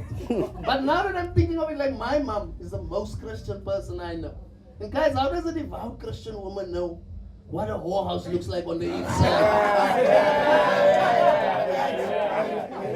I should phone my dad and ask him where he met this woman. Maybe she had a job before she joined the church. I love stand-up comedy. That's the only job where you can call your mom a whore and people get excited. Sis, man, you guys should be ashamed of yourself. Yeah, but before I leave, Christianity, like, it's been weird for me personally. And this is not a generalization of Christian people. This is what I've seen with my own two eyes. Like, Christian people do weird things. When they buy cars, they take a picture, put it on social media, #blessings. Have you guys seen that picture? #blessings. Whenever I see that picture, I always think, so God is working at the bank now. Just giving out credit in the form of a blessing. And we give pastors real money to pray for us for these blessings. I don't think that's how blessings work. If that is how blessings work, then in this country we don't have loan agents. We have loan angels. Just an Absa doing the Lord's work. So we'll give you 1.3 million. And you can pay it back over an eternity. Amen. Yeah. And I feel like for me, Christianity is just like hip-hop music. Because there's this beef and we have to choose a side. Just like with Biggie and Tupac. No one knows what they did to each other, but we choose. Just like with God and the devil. Man, what did the devil even do? What did he do? You don't know, but you hate him. You see? Why are you inheriting this beef? I'm not saying we must love the devil, but let's at least listen to his side of the story. Maybe we'll learn something. Like, I've heard even Christian people have diss tracks for the devil. I went to church in Soweto the one time. I walked in, they were singing that song, Satan Ujampa my fans. When I heard this song, I was like, I always knew Satan was from Zimbabwe. No way.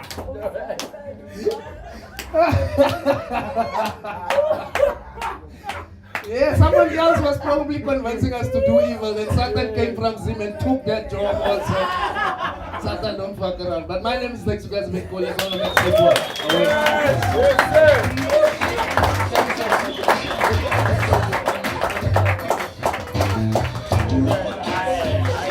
Yeah, one more time for my brother Drake. So I use some energy. Yeah.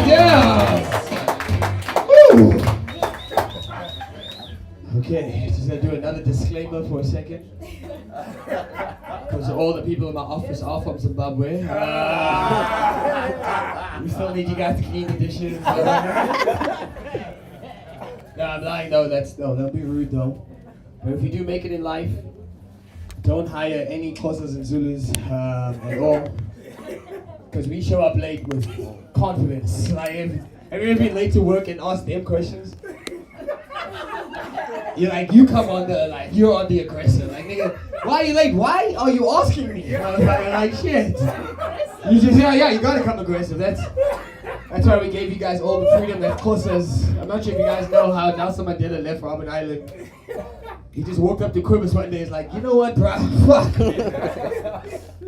I've been looking at this ocean for the last fucking 18 years. Okay, let's get to it, son. But that's why we have it. But guys, look, normally we take a break, but we're not going to do it tonight. I think we're having a good time, right? Can we keep it flowing? Yeah. Hell yeah. Just want to let you know I am open-minded. That's why the next comedian is white. I know you guys were worried about Where's representation. albino? The albino. Oh, sorry. Did I say albino? I meant white. Sorry. Yeah, I meant white. It's the same, but different. But still same. You know what I mean? Like. No, you know what I mean. Because if you ever been around an albino and been around a white person, they do the same thing. You know what I mean? Like they hide in the shade. They want to say the word nigga. They have similar vibe about them. You know what I mean? And whenever you hang out with them, you're like, you have to like explain things. You know what I mean? Like when you have one white friend, you have to explain. Like, no, actually he's with us. He's one of us. Like, no, he's cool. He's cool. And you know, if you ever had one white guy amongst your pen, he will say the word nigga from time to time. Like, you know what I mean? Like he will. And then you have to tell your other black friends, no, he's cool. He's sharp. He's fine. He's with us. No, he's with us. No, he grew up in Joburg. Don't worry, he's fine. He's safe. He's not from Durbanville. Relax. So you guys ready for the shit? Yeah? Give it in. Ladies and gentlemen, give it up for my nigga.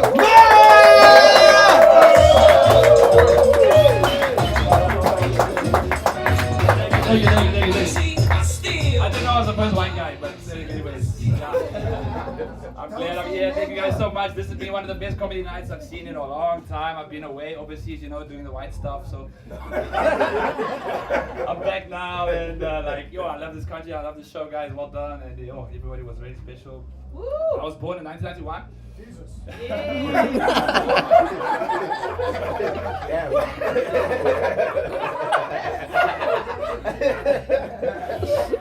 I don't know how we're gonna get through this, guys, but I was born in 1991, yeah, so that means, you know what that means, right? Yeah.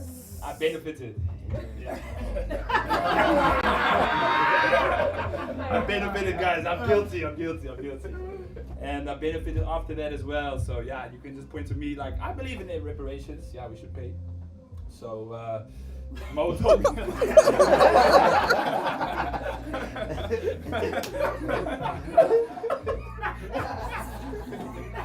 I just love to hear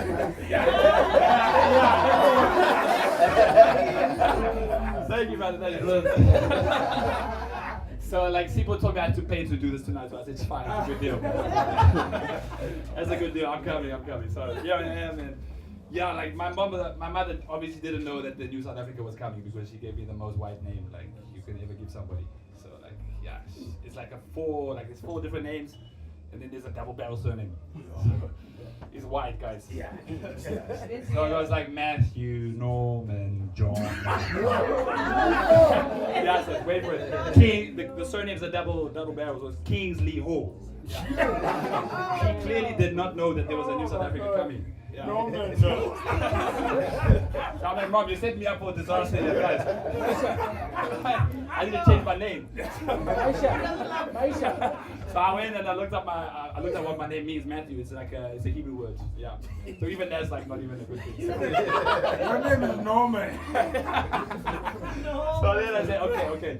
My name actually means gift. Yeah. So you can just call me Gift. So just call me Gift. And a lot of people also call me, maybe you guys know this one, I don't know if you guys know this one, I don't know where everybody's from, what languages you speak. You're South African, by the way? Away.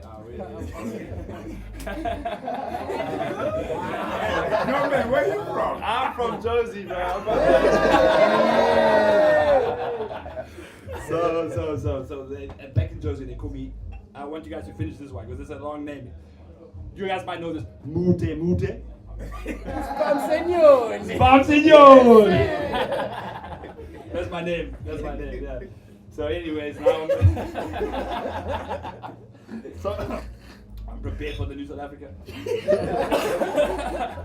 And then, a wise guy once told me, you must, when you go out, you meet people, you must just, imagine what they're good at.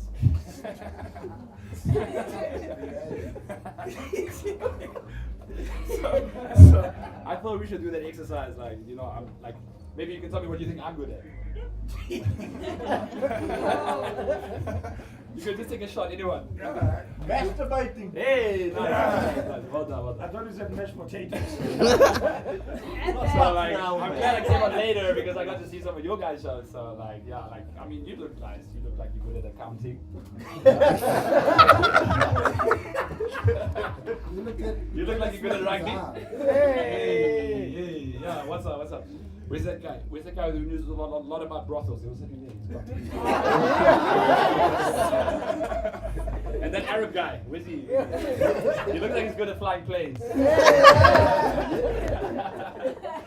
So anyways, I don't know, like I heard that some of you guys are from around, like you're not actually from here, so like I lived in Cape Town for 10 years. I've been traveling, so I've been like to Vietnam, I've been to Asia, I've been to like Europe, and sure, so lots. I've been back a month, so I'm quite fresh, I'm quite new, so I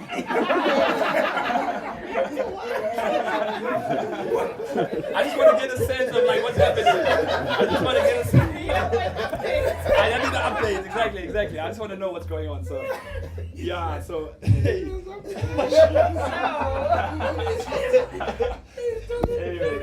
you know, like we also have superpowers, right? Everybody has a superpower. Like it's quite a special thing. You later in life you get to know what your superpower is. No man. My superpower is I never had a job. Because it's in South Africa. Right? It's like, how am I going to get a job here, guys? Come on. So. That also means that my other superpower is illegal shit. Yeah. So I do a lot of illegal shit. I'm kidding. I just bought Bitcoin. Like I just bought Bitcoin. Really. I just bought Bitcoin. I've been living with Bitcoin ever since. I never had a job, and like I don't have a lot of Bitcoin. I just have enough to survive. Are you single? Yeah.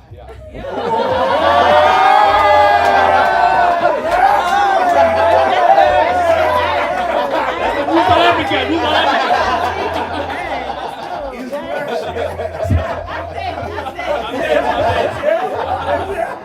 Anyways, I don't know if you guys have spent much time in Orbs, but like, yo, you guys are survivors, bro. Fucking hell, you guys.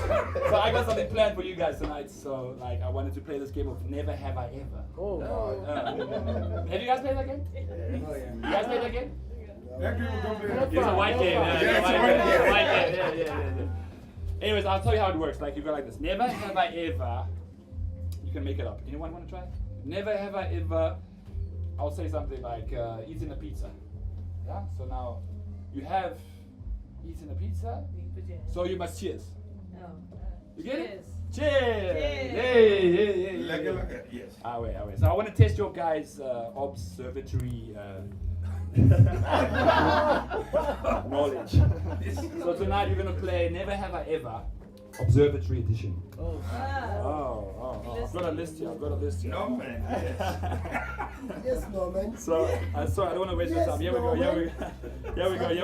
So let's start out quick. Never have I ever observatory edition. Never have I ever parked on a yellow line. No one has cars. Sorry.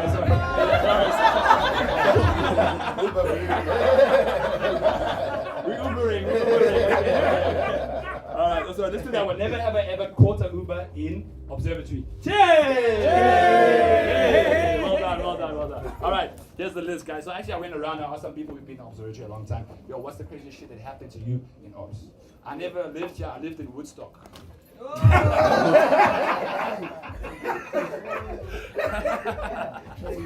Shit. Okay. So here we go. Never have I ever fallen down the stairs at Stones. Who's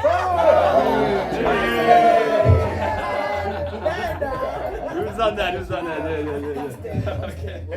But the chick who told me the story, she told me a different story. She's like, yeah, I fell down the stairs at Stones. But this was after, I'm going to read it to you because it's actually written down. This was after my cousin died in a fire. After he's dragged in and burnt his house down. I was like, what does that have to do with Stones? That's just the people who live in Ops, guys. Okay, so the next one is never have I ever. That's too hardcore. Let's get it. Never have I ever had sex in the back of a car in observatory. Nobody. Cheers! We don't have cars. Okay, six. Okay, never have I ever gone to a coffee shop in observatory and bought ketamine. Hey! Hey! That's my guy, that's my guy.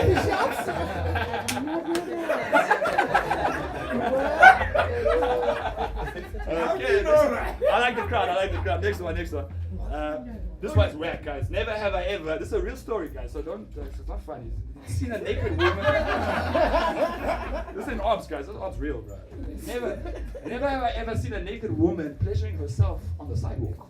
What? Whoa. That shit happens. That shit happened in Obs, guys.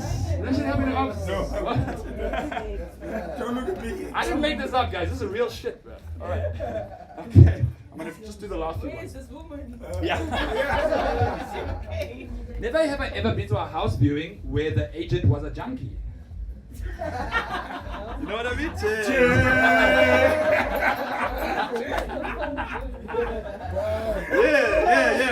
We did it. This one's easy. Never have I ever paid 1,000 rand for a second-hand item in a thrift store. Hey, white people shit. Sorry. Okay, never have I ever seen somebody be knocked out. That's nice. We all say that, right? Yay! Cheers. Well done. We're back. Had my car towed. No cars. Yeah. Has your Uber been towed there? All right, okay. Never have I, this one's cool, guys. Never have I ever paid someone not to kill themselves. Yo, that's Okay. No man, what you hang out with? And this is the last one, guys. Never have I ever found someone smoking a lolly in my car. We don't have cars. There's no cars. Anyways, thanks, guys. That was my chance. I'll just leave you with one story. Like, I love Obs, and like, I come back here at risk, and So do we. we all do. So like, actually, I was moving house. I had to because I was moving to the house in Woodstock. I don't know if you know ShopRites on the beach. Yeah. Dangerous street. Do anybody know that street name? You know what that street's called? It's called Essex Street. Oh. Essex Street. In that street is an Airbnb. Don't go there.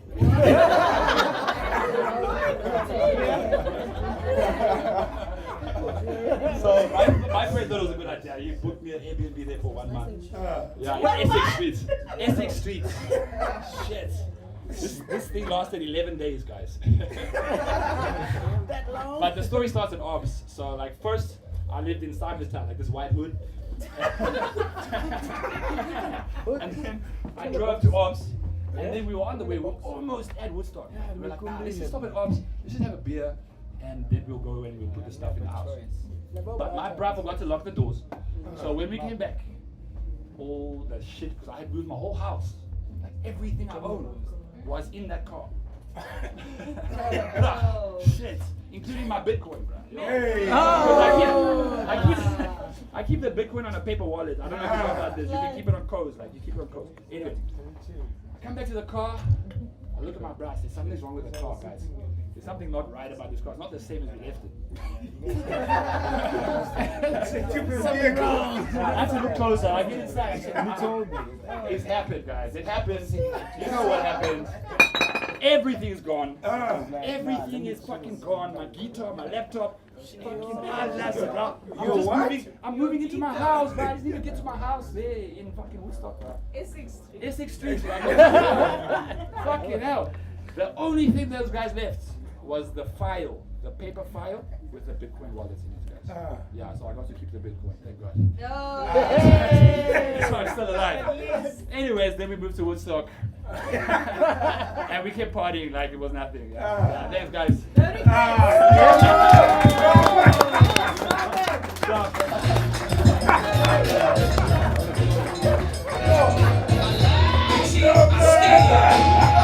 Yeah, one more time for my brothers out right there. Use some energy, baby. Use some energy.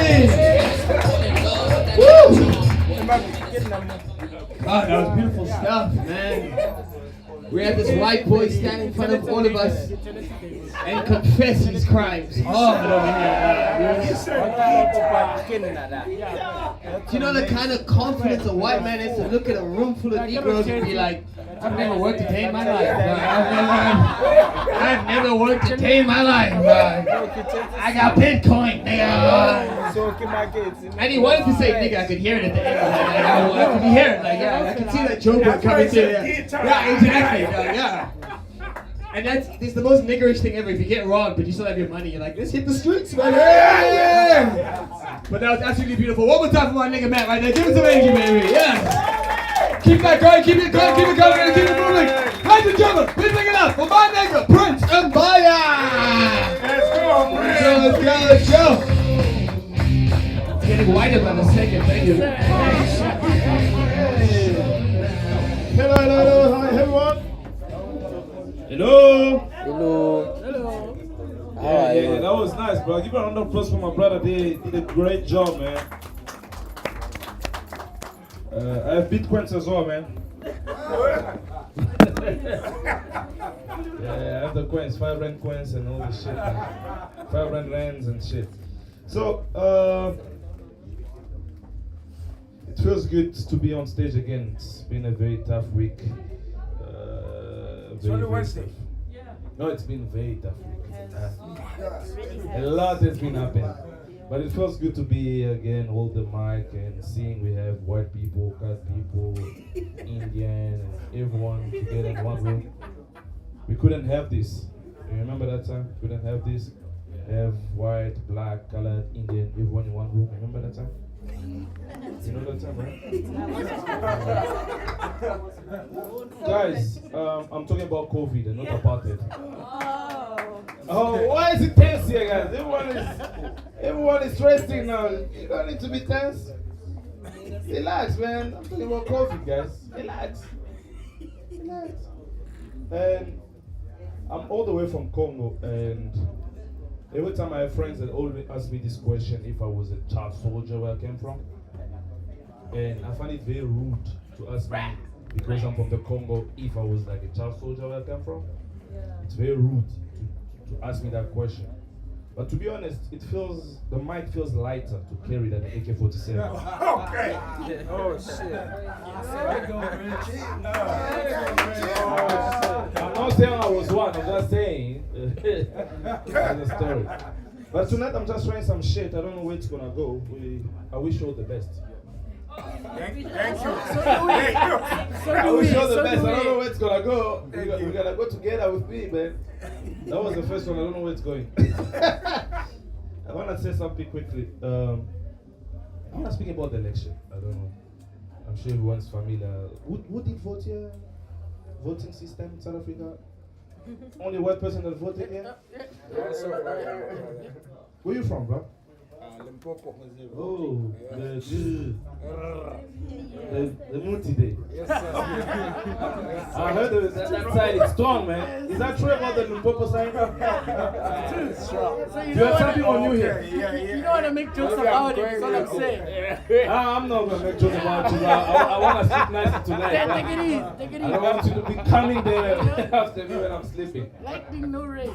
So the election is a big factor because where I'm from in Congo, the election system it's a little bit different because during the election they give you t-shirts, people brag, they give you money to vote for them. There's a whole system. Because I don't know, is it the same thing and they give you money too? No. They give you t-shirt, they give you money, and on top of that they say vote for me. Yeah. So technically you can make it a business. So you go to the EFF people, you get money. You go to another party, you make money. You go to another party, you make money. At the end of the day, at least you come home with a good amount of money, because that is the system how we roll it. And our former president, because he knew that he's not going to win the election, Kabila, right? He knew he's not going to make the election, and he came up with a smart idea. The idea was anyone that has guns, bring it. Then we're gonna give you the money. Because the whole idea was he knew that he's gonna mess up the results. Then the population is not going to have the guns. So the best idea is, he knows people are hungry, people want the money. And people start bringing guns, AK-47, bazooka. Bruh, I'm like, bruh, where do you have this bazooka at home? And the worst, someone is coming with a grenade, bruh. A grenade, bruh. How do you live with a grenade at home? People start giving you. And the result came out, Kabila won. We don't have guns. We can fight. Because the guns are gone, the grenades are gone, the bazooka, the AKs, everything are gone. And they pay nice. That time it was about 1,800 rand. I'm not gonna say no to that shit. We all went there, bro. We had even to go steal by the police and go give them. You know what I mean? Because it's an opportunity everyone to make money. What I'm trying to say is being broke makes you do stupid shit. That's what I'm trying to say. Oh, people can relate here. People can relate. I can feel it. I'm gonna leave you with this. Sometimes being stingy can save your life. People are quiet. Sometimes stingy can kill you too. All depend where you are applying it. I'm gonna leave you with this story quickly, then I'm bouncing. 12 years ago, actually 15 years ago, I was in Congo. I'm not that old, don't worry guys. My neighbor left Kinshasa, went to another city in Bumbashi. Started living there, he's not doing well in life, called his mom. He said, Mom, I'm not doing great here, I want to come back. And the mom said, what do you need, my son? No, I need money to come back, to fly back. The mom sent him 5,000 rand so that he can come back. Then he was smart enough to say, okay, I don't want to use all this money to buy a flight ticket to go back. Let me save up. What can I do? He contacted his friend that was a soldier. I'm going to give you 2,000 rand. Then we're going to use the airplane, the soldier airplane, the cargo, there's no seats. Yeah. Then I'm going to give 3,000 rand. When I'm go there, I'm going to chill with the bitches.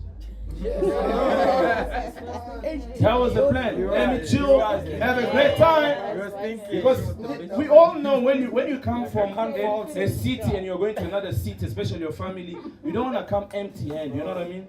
People from Eastern Cape can relate to what I'm talking about. Because when you live in Cape Town and you're going back to Eastern Cape, you don't want to come there empty and you must bring at least something to show you are doing well in life. You know Limpopo, you must show them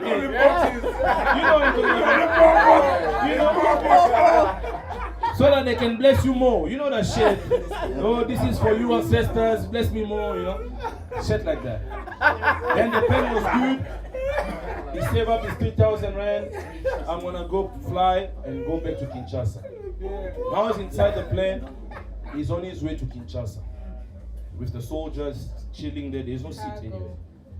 A call came out. In the east side, there's people coming inside. They need more soldiers to go as a backup.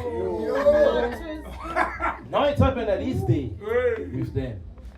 Then they say, hey, bro, there's an emergency. I say, what kind of emergency? There are people coming on the east side. We have to go fight. It's a backup plan. He said, bro, tell me you are joking. He said, I'm not joking. This is the reality. We have to go fight. They gave him the uniform. They gave him the gun. He's going to represent the Congo as a soldier.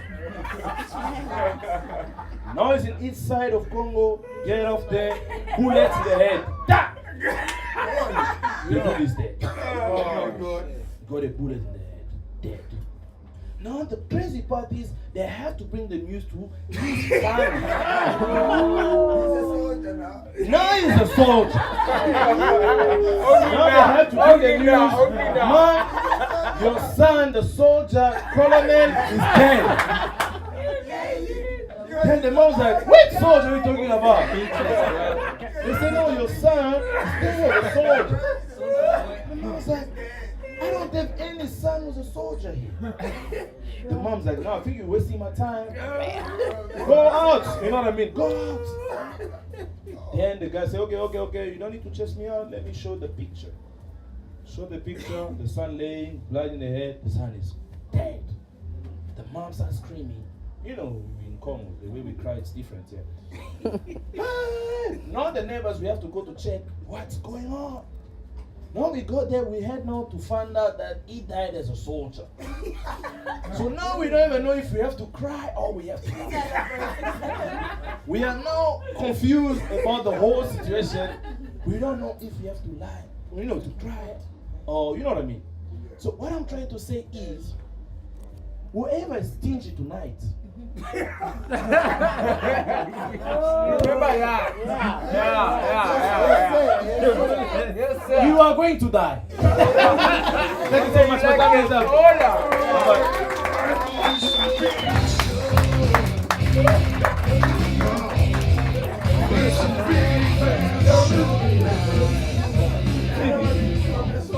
Yeah, one more time for Person Buyer, guys.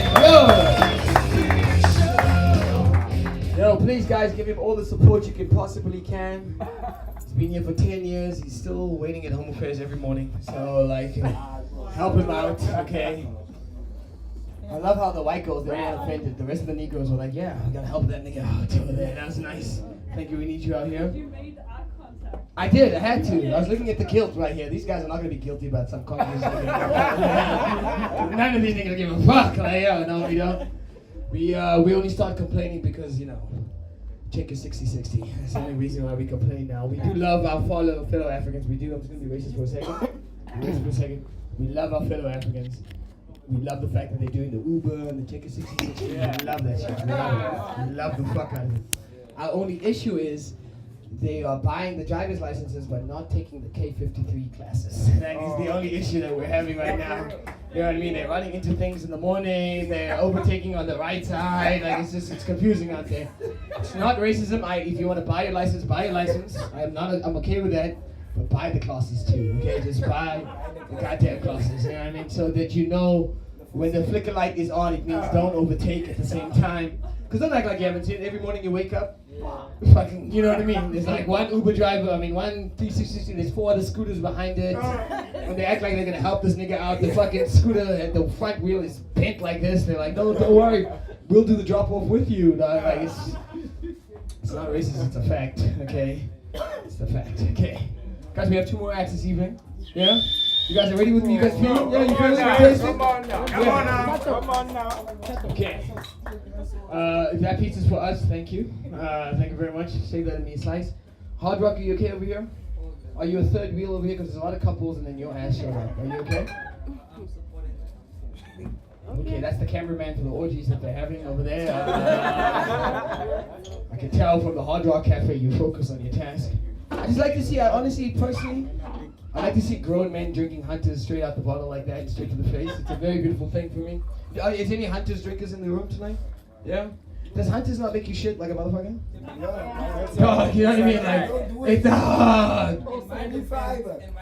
You're Indian and you have curry all the time, so it just flows anyway. So is that what you're about to say? No problem. And the way you're sitting right now, you probably play for the other team also, so it's a lot of traffic. Anyway, you thought about that? That's a real gay joke. Okay, anyway.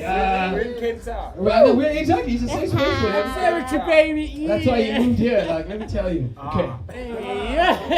So you moved here. It's a safe space. Ladies, okay. It's all ladies in the room. How you doing, sister? You okay over there? You good? Good to see you. Sorry guys, I am taken because the other chick wants to see my left testicle. So next week I am booked.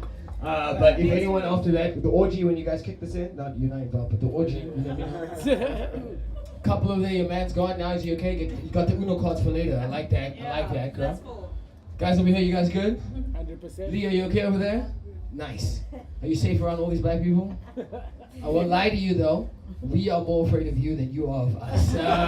Just colored people are the only people that make black people sweat in the country. We are petrified of these motherfuckers. When we drive through Menenberg, we lock our doors. Oh God. When they say, away, we're like, oh God, is everything on me? Is everything safe? Is the same space? Okay. My queen, you ready for the next comedian? Start that clap for me, my lady. Start that clap. Yes. Spread it around. Spread it around. Spread it around. Ladies and gentlemen, my nigga, Justin James!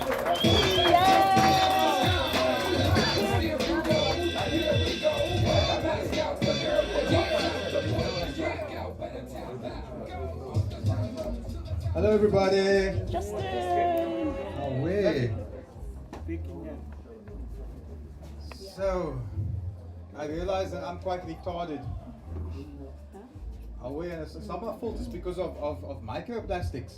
Like I've got about a teaspoon's worth of microplastic lodged in my brain. It's 7 grams, you know, and 7 grams doesn't sound like a lot, but like if it's a chemical in your fucking brain, I mean 7 grams, it's a good lot, you know. And it's not just me; it's the average person. 7 grams So, of weed is a lot. right, like 7 grams of coke is even more. 7 grams of microplastics, fucking hell. And that's the average person, which means that all you average people in this room are just as fucking retarded as me. Oh, it's not even our fault. So I stopped drinking bottled water, because that's like one of the main sources of us getting microplastics into our body. So what I did instead, I upgraded the water filter in my purifier at home on the kitchen tap. So I got the best one that I could afford, which was the worst one that they had in the shop. But it still does the job. It gets all the microplastics out. But what I learned though is that that's not the real issue. There's another enemy we have in our water. It's called PFAS. Do you know what PFAS is? Polyfluoroalkyl substances, called forever chemicals. And it's called forever chemicals because it can't break down in nature or anything. And like a major like contributor to PFAS, these forever chemicals, it's the medicines that we take and pee out. And all of you ladies over here who take birth control pills, away. So what happens is you pee these.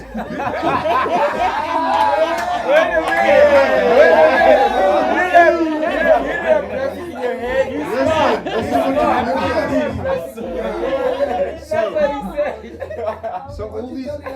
Now, I know this. I live in the Cape Flats, you see, and in the Cape Flats, we don't get the dam water and fresh water that the white people get in southern suburbs and Durbanville and so on from the dams. We get recycled water that comes from treatment centers in Strandfontein, in Athlone and Kailija, bruh. It's our CMP water gets filtered and sent back to us. Where do you live though? Okay? Yeah, where do you live? Yeah, let's go. I live in the Cape Flats, okay? Just relax. Very smart, intelligent. He knows what he's talking about. So listen, this is important, guys. This is the thing. So the fucked up thing is what's even worse is that these forever chemicals, it's not just when you drink it, like it gets absorbed even more like when you shower and when you bathe in it, because your skin is the biggest organ in your body. Oh my God. Yes, and it's called transdermal absorption. That's why you can put cortisone steroid cream here and hormone cream on your skin and it gets absorbed. So all that's happening, you women are making us men gayer and gayer by the day. Yeah. I'm not saying it's your fault, because you guys have kind of been conned, you know. And the thing is, no, I'll get there later. No, I'll get there. It's not your fault. It's the men in charge that conned you women. So anyway, like that's why I don't bath, because. I'm lucky now. Cook, let him cook. Because if you bathing can make you extremely gay. What happens is I'm sitting in the water there, and all the like my holes in the water, you know, and all these lady hormones and chemicals are like going up in there really, and like doing its thing. So, and that's why, like, if you look in Sea Point and Green Point, do you know why Sea Point and Green Point like happens to be so gay? It's because, like, you see lots of apartments there and duplexes, smaller houses than normal, smaller bathrooms, and the smaller bathroom means you don't get a bath and a shower. You get a bath with like a hand nozzle. Oh.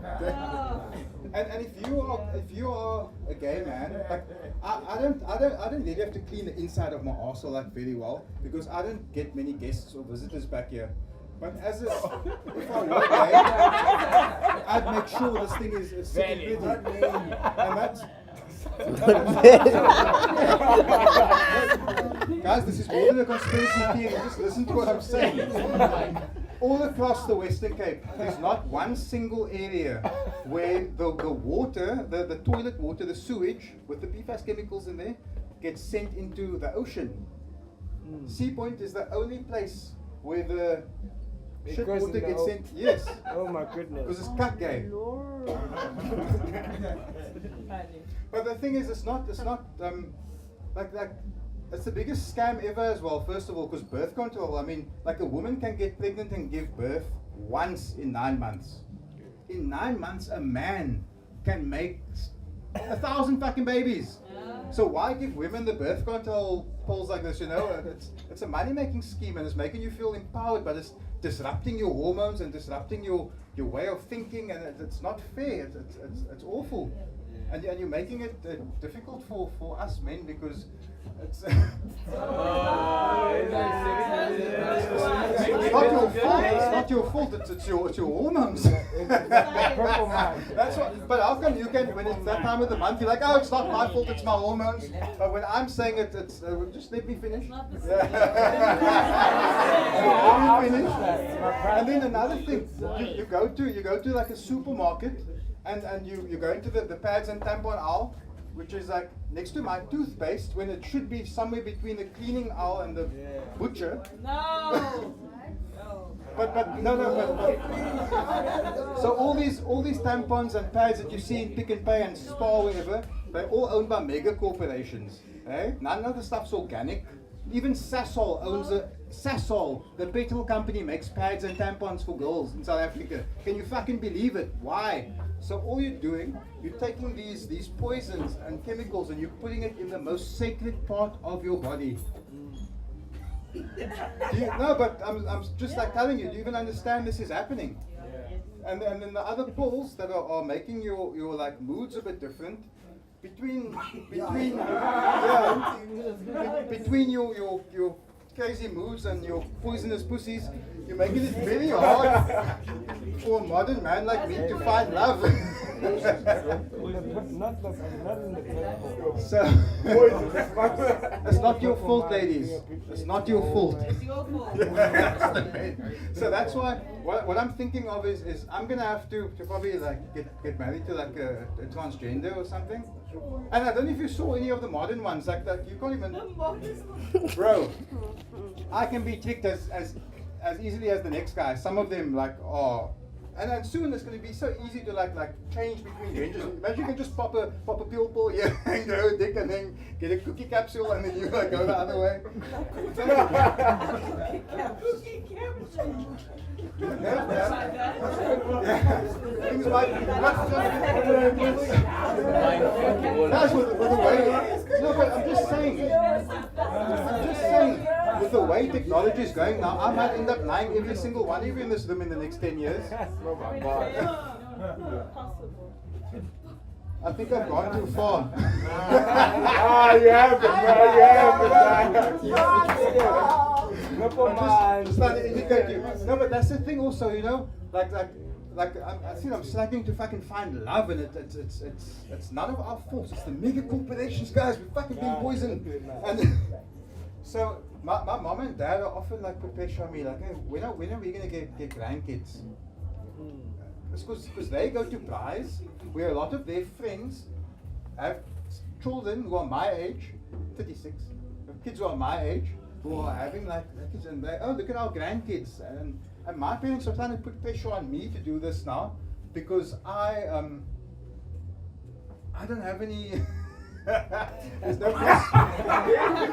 it works, but I just don't have a mate, and I'm struggling to find a mate.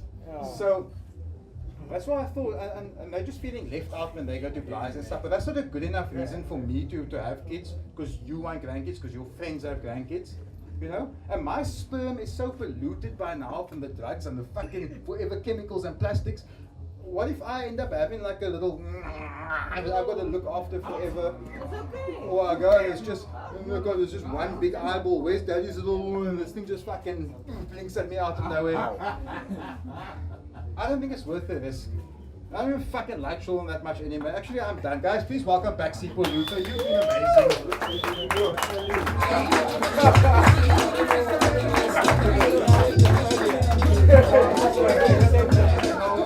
What was happening just right here? Yeah.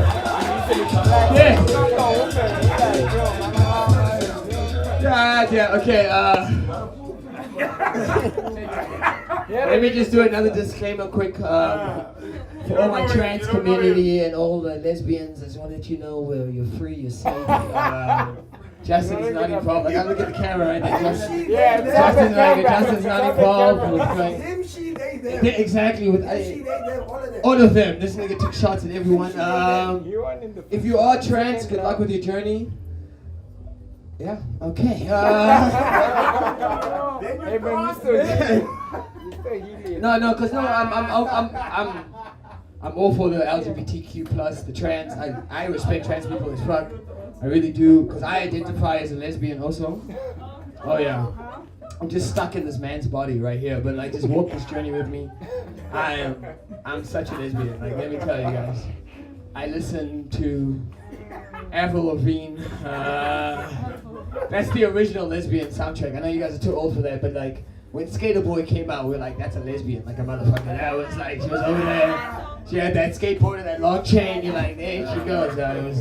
This is like when Queen Latifah was the only female black lesbian at the time. And then we thought Whoopi Goldberg was also a lesbian. Turns out she's not. She fucked the whole of Hollywood. I'm telling you. You guys don't know that Whoopi fucked everybody. Let me tell you, she was out there. So if you are LGBTQ plus, please help me out with my bills. Because if you can afford to change genders, you can help me out too. Okay. Take it. Ladies and gentlemen, give me some energy. Ready for the next comedian? Let's go, baby. Let's go. Ladies and gentlemen, my nigga, I'm sexy.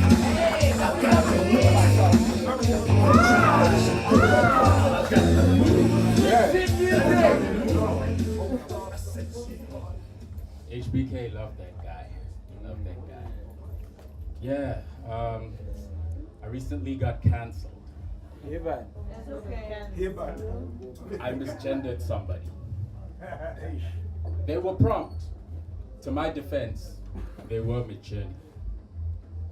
See, we don't do AI. Anyway, so moving along. Yeah. So my name's Ken. I'm an actor. I act like I got my shit together. My father's an even better actor. He acts like he's proud. Yeah. Yeah, so I recently auditioned for a role. West African male suffering from depression. Unfortunately, I nailed it. Clearly, I'm a natural. See, things were so bad. I was so broke, I had to borrow money to pay the people that borrowed me money. Guys, if the devil wears Prada, my problems were walking on high heels. Red bottoms.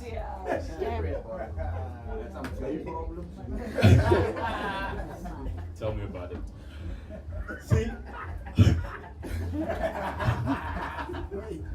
See, now, at that point of time, I had to turn to the Lord. And I knew, I found myself giving up in a moment of prayer. I was like, God, please say they're shooting another slave movie, please. Imagine, good-looking guy like myself. Look, I'm no Denzel, but I too want my moment of glory. I see you guys looking at me. I can't tell if you're empathizing with me or adding me to your wish list. Either way, it feels good to be in demand. So I'm mixed. No, seriously, I'm mixed. My mom's black, my dad's black as hell. He's so black he only eats pap. He says rice is for women and children. Classic chauvinist. Guess they don't make them like they used to. See, I was born in Transkei, but I can't speak a word of Xhosa. Somehow it just never clicked. After my first birthday, we moved to Northwest, Bophuthatswana, you know. home to Maglera Dope Boy, Casper Nyoves, Yes, sir. Bonang's hairline. See, What? I grew up in Wait a Rustenburg. minute. No, for real. Wait a minute. No, for real. I grew up in Rustenburg. It's known mostly for Americana, but we've got other things. You know, we've got Sun City, our only source of entertainment. But you see here in the Cape, we're like really spoiled for choice. We've got beaches, theme parks, bird parks, dog parks, no parking. Yet even a dog that licks its balls has its own park. Clearly land isn't an issue. But see guys, in South Africa we love to complain, but I don't think we're quite ready for change. There's a village in Northwest, it's called Tswaye. It has no running water, yet sewage flows through the cemetery. Imagine that. When you're dead, that shit follows you. Yeah, guys. That shit follows you. So I'm good. I'm not perfect. Like I said, I'm going through therapy, retail therapy. I recently got myself a bag, an item, a moon bag. You know, it's like a sack of psychedelics. I really hate that name, moon bag. It sounds, yeah, you know, kind of weird. But picture this, you're cuddled up at home with your significant other, and all of a sudden, you hear a loud bang bang. She looks at you and says, baby, I heard something. Then you look up and confidently say, quick, grab my gun. It's inside my fanny pack. I just call it my purse. Guys, thank you guys for putting up with me today. Give it up for your host, Sipho Luther.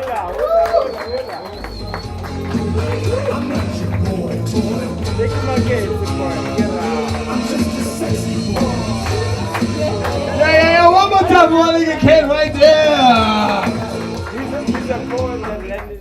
Okay, we're gonna have our last act coming through. But before that, I want to talk about. So the theme of the music, as you saw, was WWE, right? Remember that? All the heroes that raised us. Did you guys ever watch WWE? Yeah, man. What the shit that was? It was the greatest time of my life, man. Like honestly, I the dog. Ding, yeah. Shit, right there. I actually, for the longest time, I thought Kane and Undertaker were brothers. Yeah. Dog. Yeah. Yo, Yeah. it's a part of my heart, man. And I want to break it like just talk about WWE. So. Every man has major heartbreaks, you know what I mean? That changes you forever, right? I want to talk about my first top 3 heartbreaks before I bring out the last act, even. Number 1, when Mufasa died in Lion King. That shit rocked me, dog. You know what I mean? Dog. When Mufasa's head, like when he was hanging there, like it just, fuck that rocked the shit out of me, dog. Yo, that was bad, dog. Number 2, the Pokemon movie, okay? When Ash died for a second, you know when Ash died for a second, and there was Pikachu going, Pikachu! Tears, man, tears. And then when I found out wrestling was fake, That thing fucked me up. To this day, like guys, like. And the thing is, it was like, you know that heartbreak where you keep coming back for more? Like, you know that heartbreak, like, because you see that first punch, and then nothing happens, and the nigga falls back, you're like, no, I didn't see that.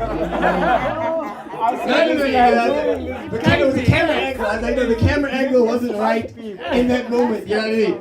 Then you see them all the time taking punches, and you're like, not a single blue eye this whole fucking time.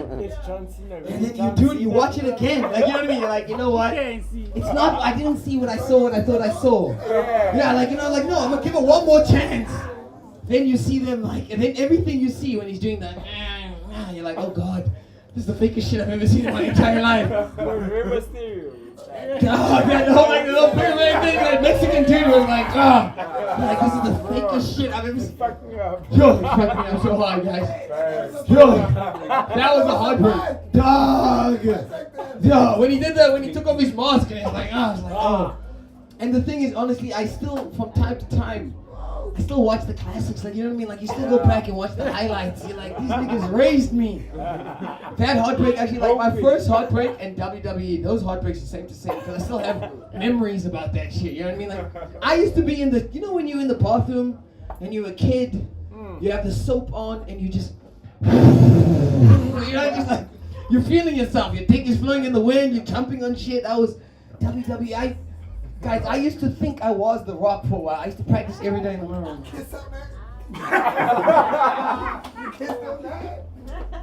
I don't know why he's confessing right now. It's talking about WWE, but anyway, we'll figure out anything. The LGBT section is over of the comedy. But he has kissed the man. I have no idea what that has to do with WWE, but that's him.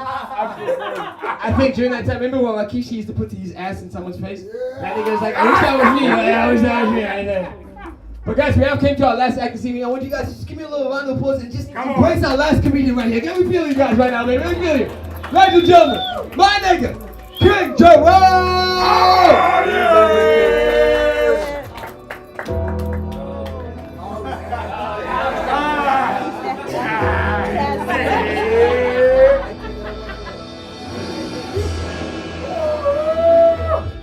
Yeah. Every time I fuck my girlfriend, they play that song. Because I bring the bitch to life.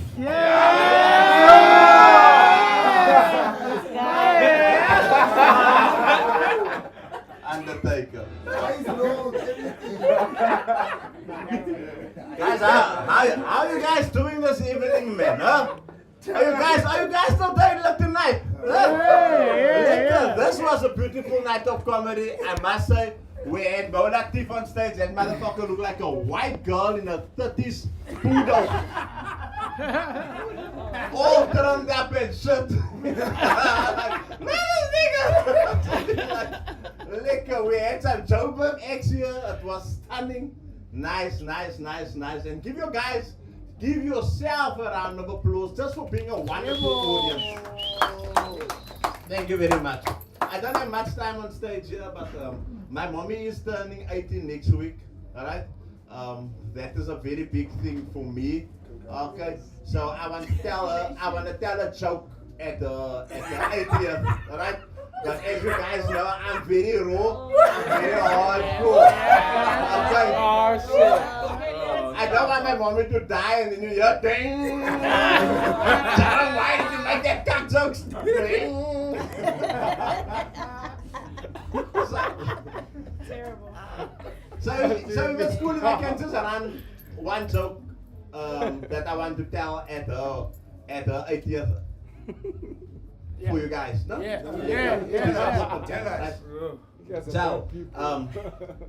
So when I finished, when I left school, so when I left school, alright, and then I didn't finish matric. I said, fuck that shit. I didn't have time for that, guys. In standard 8, what is that, grade 10? Right? Yeah. Grade 10. I said, fuck this shit, man. What the fuck am I doing here? They're not teaching me anything. I don't want to do any of this shit. Alright, I left. And then she said to me that I must go work in construction on the gebouw. Okay? And then I said, okay, cool. So she knew this colored guy down the road, the Putasali. Alright? So Putasali, he was a subcontractor. Okay? Putasali. Then I was working for Putasali, say about for 3-4 months. Alright? And then I found out that Putasali have a problem in his life, right? Putasali have a problem with substance abuse. Okay? But not the normal kind. Putasali got that kind of substance abuse where you take a pill, you crush it into powder, then you put some grass into a bottle head, right? A bottle neck. Sprinkle a little on it and then smoke it, okay? Buttons. That was Uncle Sally's thing, alright? So Uncle Sally underpaid me because at the end of the day, I started becoming good at my job, and I was like supervisor material already, right? But Buddha Sali didn't give me the money that I deserved. Right? And then I said, you know what? Fuck this shit. I'm not working for Buddha Sali anymore. I'm gonna leave. Alright? Because I'm not gonna fight with Buddha Sali for my money. But what I'm going to do is I'm gonna give Buddha Sali a nickname. Alright? And that will haunt him for the rest of his life. So Buddha Sali's nickname is Buddha Sali Patali. Okay. After that, I was like, I was unemployed for a couple of months. Did some bullshit, right? But I wasn't gonna be robbed, okay? And then my mommy said that she got this other person, cousin's friend of a friend. His name is Kani, okay? Yeah. So I need to call him, and then I can work for him. But Kani is also in the construction industry, all right? And then I realized why they call it construction. It's because it's only a bunch of con men working in construction. Because a couple of months down the line, Kani also didn't pay me. So I named him Kani Patali. Not too long after that, I'm unemployed again, guys. For a long time. Alright? But then, my mommy's cousin's friend, from a third uncle and a fourth cousin, child, know someone as a white person, as a bull, right? Then she said that she's gonna get me a job in construction there by him. Then I said, how fast? What is his name?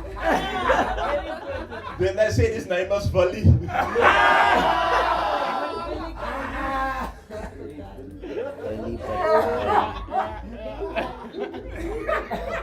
Can I tell a joke at my mommy's idea?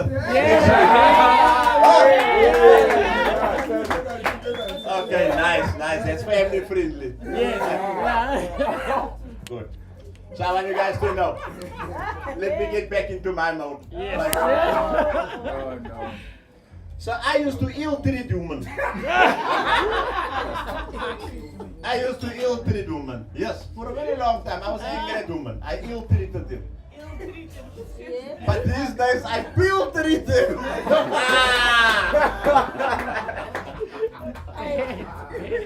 I just don't want to leave it. I have to go. Why go?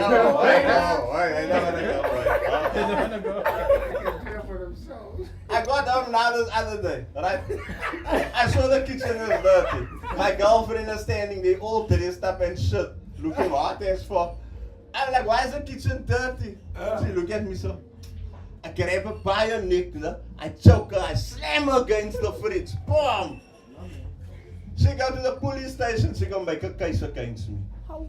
It turns out that she don't like getting choked in the kitchen, only in the bedroom.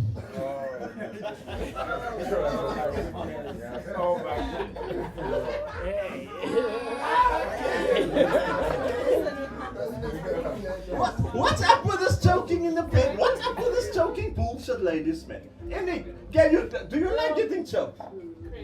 You like?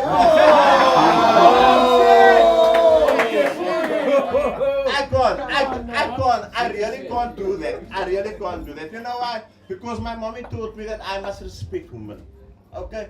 I can't do that shit, man. And besides that also, look at the size of my fucking hands. I will choke you to death, girlfriend. You know what I mean? I don't have time for this bullshit, man. You guys know when the first GBV case took place. In the kitchen. No, not in the kitchen. It happened like a couple of 100 years ago. Alright? This first couple here in Africa, they had a baby. And it was an albino child. And the husband couldn't fucking understand. They're like, what the fuck is this, huh? Hey, he was upset because how can two blacks make a white? That's impossible. He went to the witch doctor. He said, what is this? The witch doctor said, this is white gold. He said, how is it possible?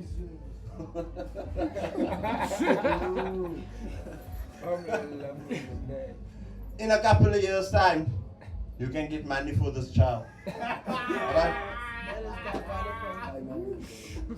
You can get money for this child, at least up to 100,000 rand. And I was like, what? 100,000 rand. Yeah. They will just say that albinos don't die, they just disappear. Yeah. Like, what bullshit is that? Huh? Talk up to me. But have you seen a funeral though? I haven't seen the funeral. I've also seen a nigga walk into the sea because he got a calling, but I never even saw him coming back. I don't know. We need to look into this thing. Maybe it's population control. I had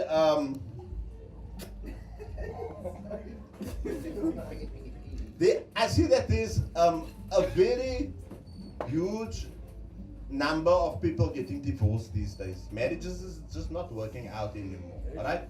And that is so sad because the family structure is very important for a child and for the couple and next generations coming. So if we're going to keep on just fucking around and thinking, I want to marry you because you dress nice, so I'm gonna marry you because you have nice hair and stuff like that. No, it doesn't work like that. The child is supposed to be the future of your roots. Alright? Lost even. And I have found out why there's such a huge amount of people getting divorced these days. Right? I went on Facebook now this other day and I see women just proudly talking about being in the toilet with him, man. I go to the toilet with my man don't care. I go sit on the toilet pot and my man will shave and I'll just take a dump right here. No! It's fucking disgusting. We don't want you in the toilet when we're in the toilet. That's man time, okay? You ladies go sort out your shit or go do your makeup or something. Go fry your egg, go make me some coffee, some shit out there in the kitchen while I'm in the toilet. But don't come in the toilet with me. Now it's, yes, no, I fought in front of my man also. Of course the relationship is not going to work. You can't fart in front of your man. Let the fart be a secret, ladies. That's your thing, right? Don't fart in front of your man. We don't want to hear that shit. The only time we want to hear fart sound coming from a woman. Come on, man! There's only one time, fellas. There's only one time. And I'm telling you guys, when I make that fart sound come, that's not just a fart. That be just beatboxing. She'd be like, oh, boy.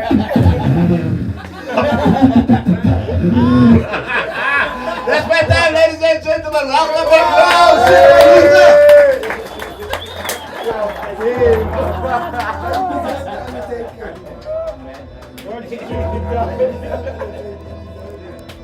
One more time for my nigga King Jerome, baby.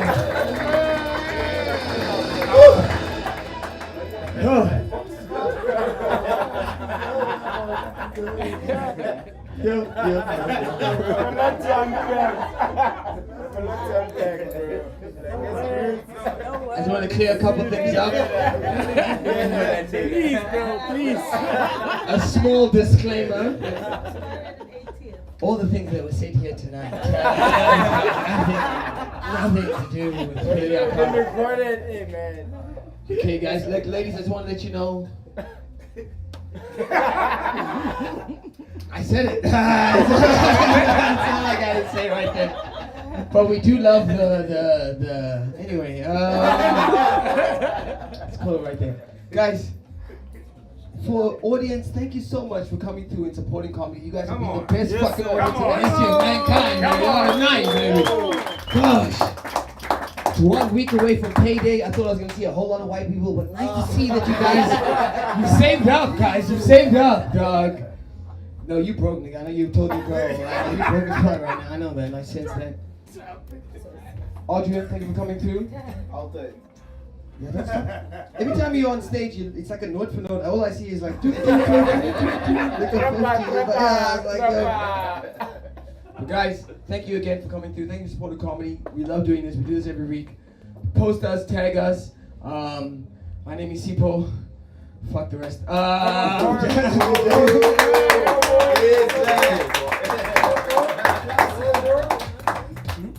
Take you guys next week. I would love to do one picture for everyone that's still here at the end of this. Please, if you can't come through, we take one picture together. Please come join us on the stage. Everyone else, I love you. Stay safe. Get on stage. Tip your bartender. Shout out to Obscene Parrot. Thank you, baby.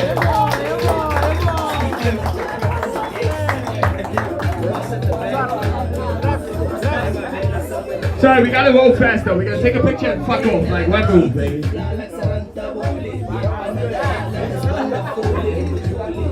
But please, guys, come join us. Hey, guys, if you need ladies on the stage, so it doesn't look like a sausage fest on the crowd. Come join us, guys. Come join us. One picture.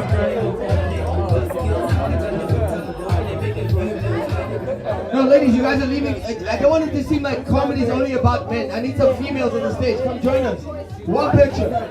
Just one picture. Everyone join us for one picture. One picture. Make it quick. Let's go. Let's go. Let's go. Fuck it. It's a man festival. Let's go, guys. Come on through. Come through. Don't say. Come through. Quick. Come through. Even if it's just the comedians, come through, man. Yo. TJ, you have to join us, man. You were killing it tonight, man. Can we have people that aren't just black, so it doesn't look like it's a black only room, please, guys? Can you just join us for a second? I was gonna say, I'm gonna try to come up there. I got you. Like I said, thank you. How come you didn't say she was funny?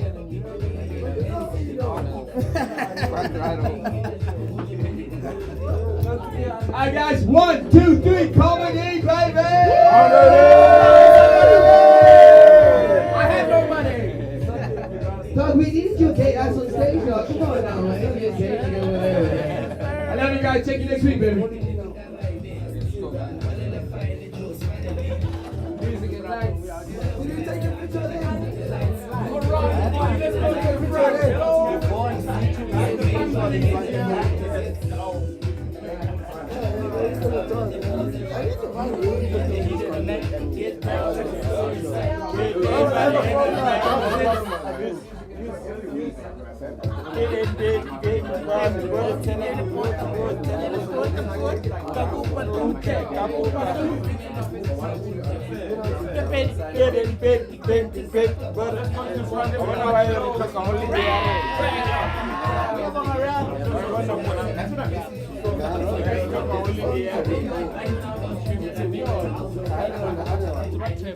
That's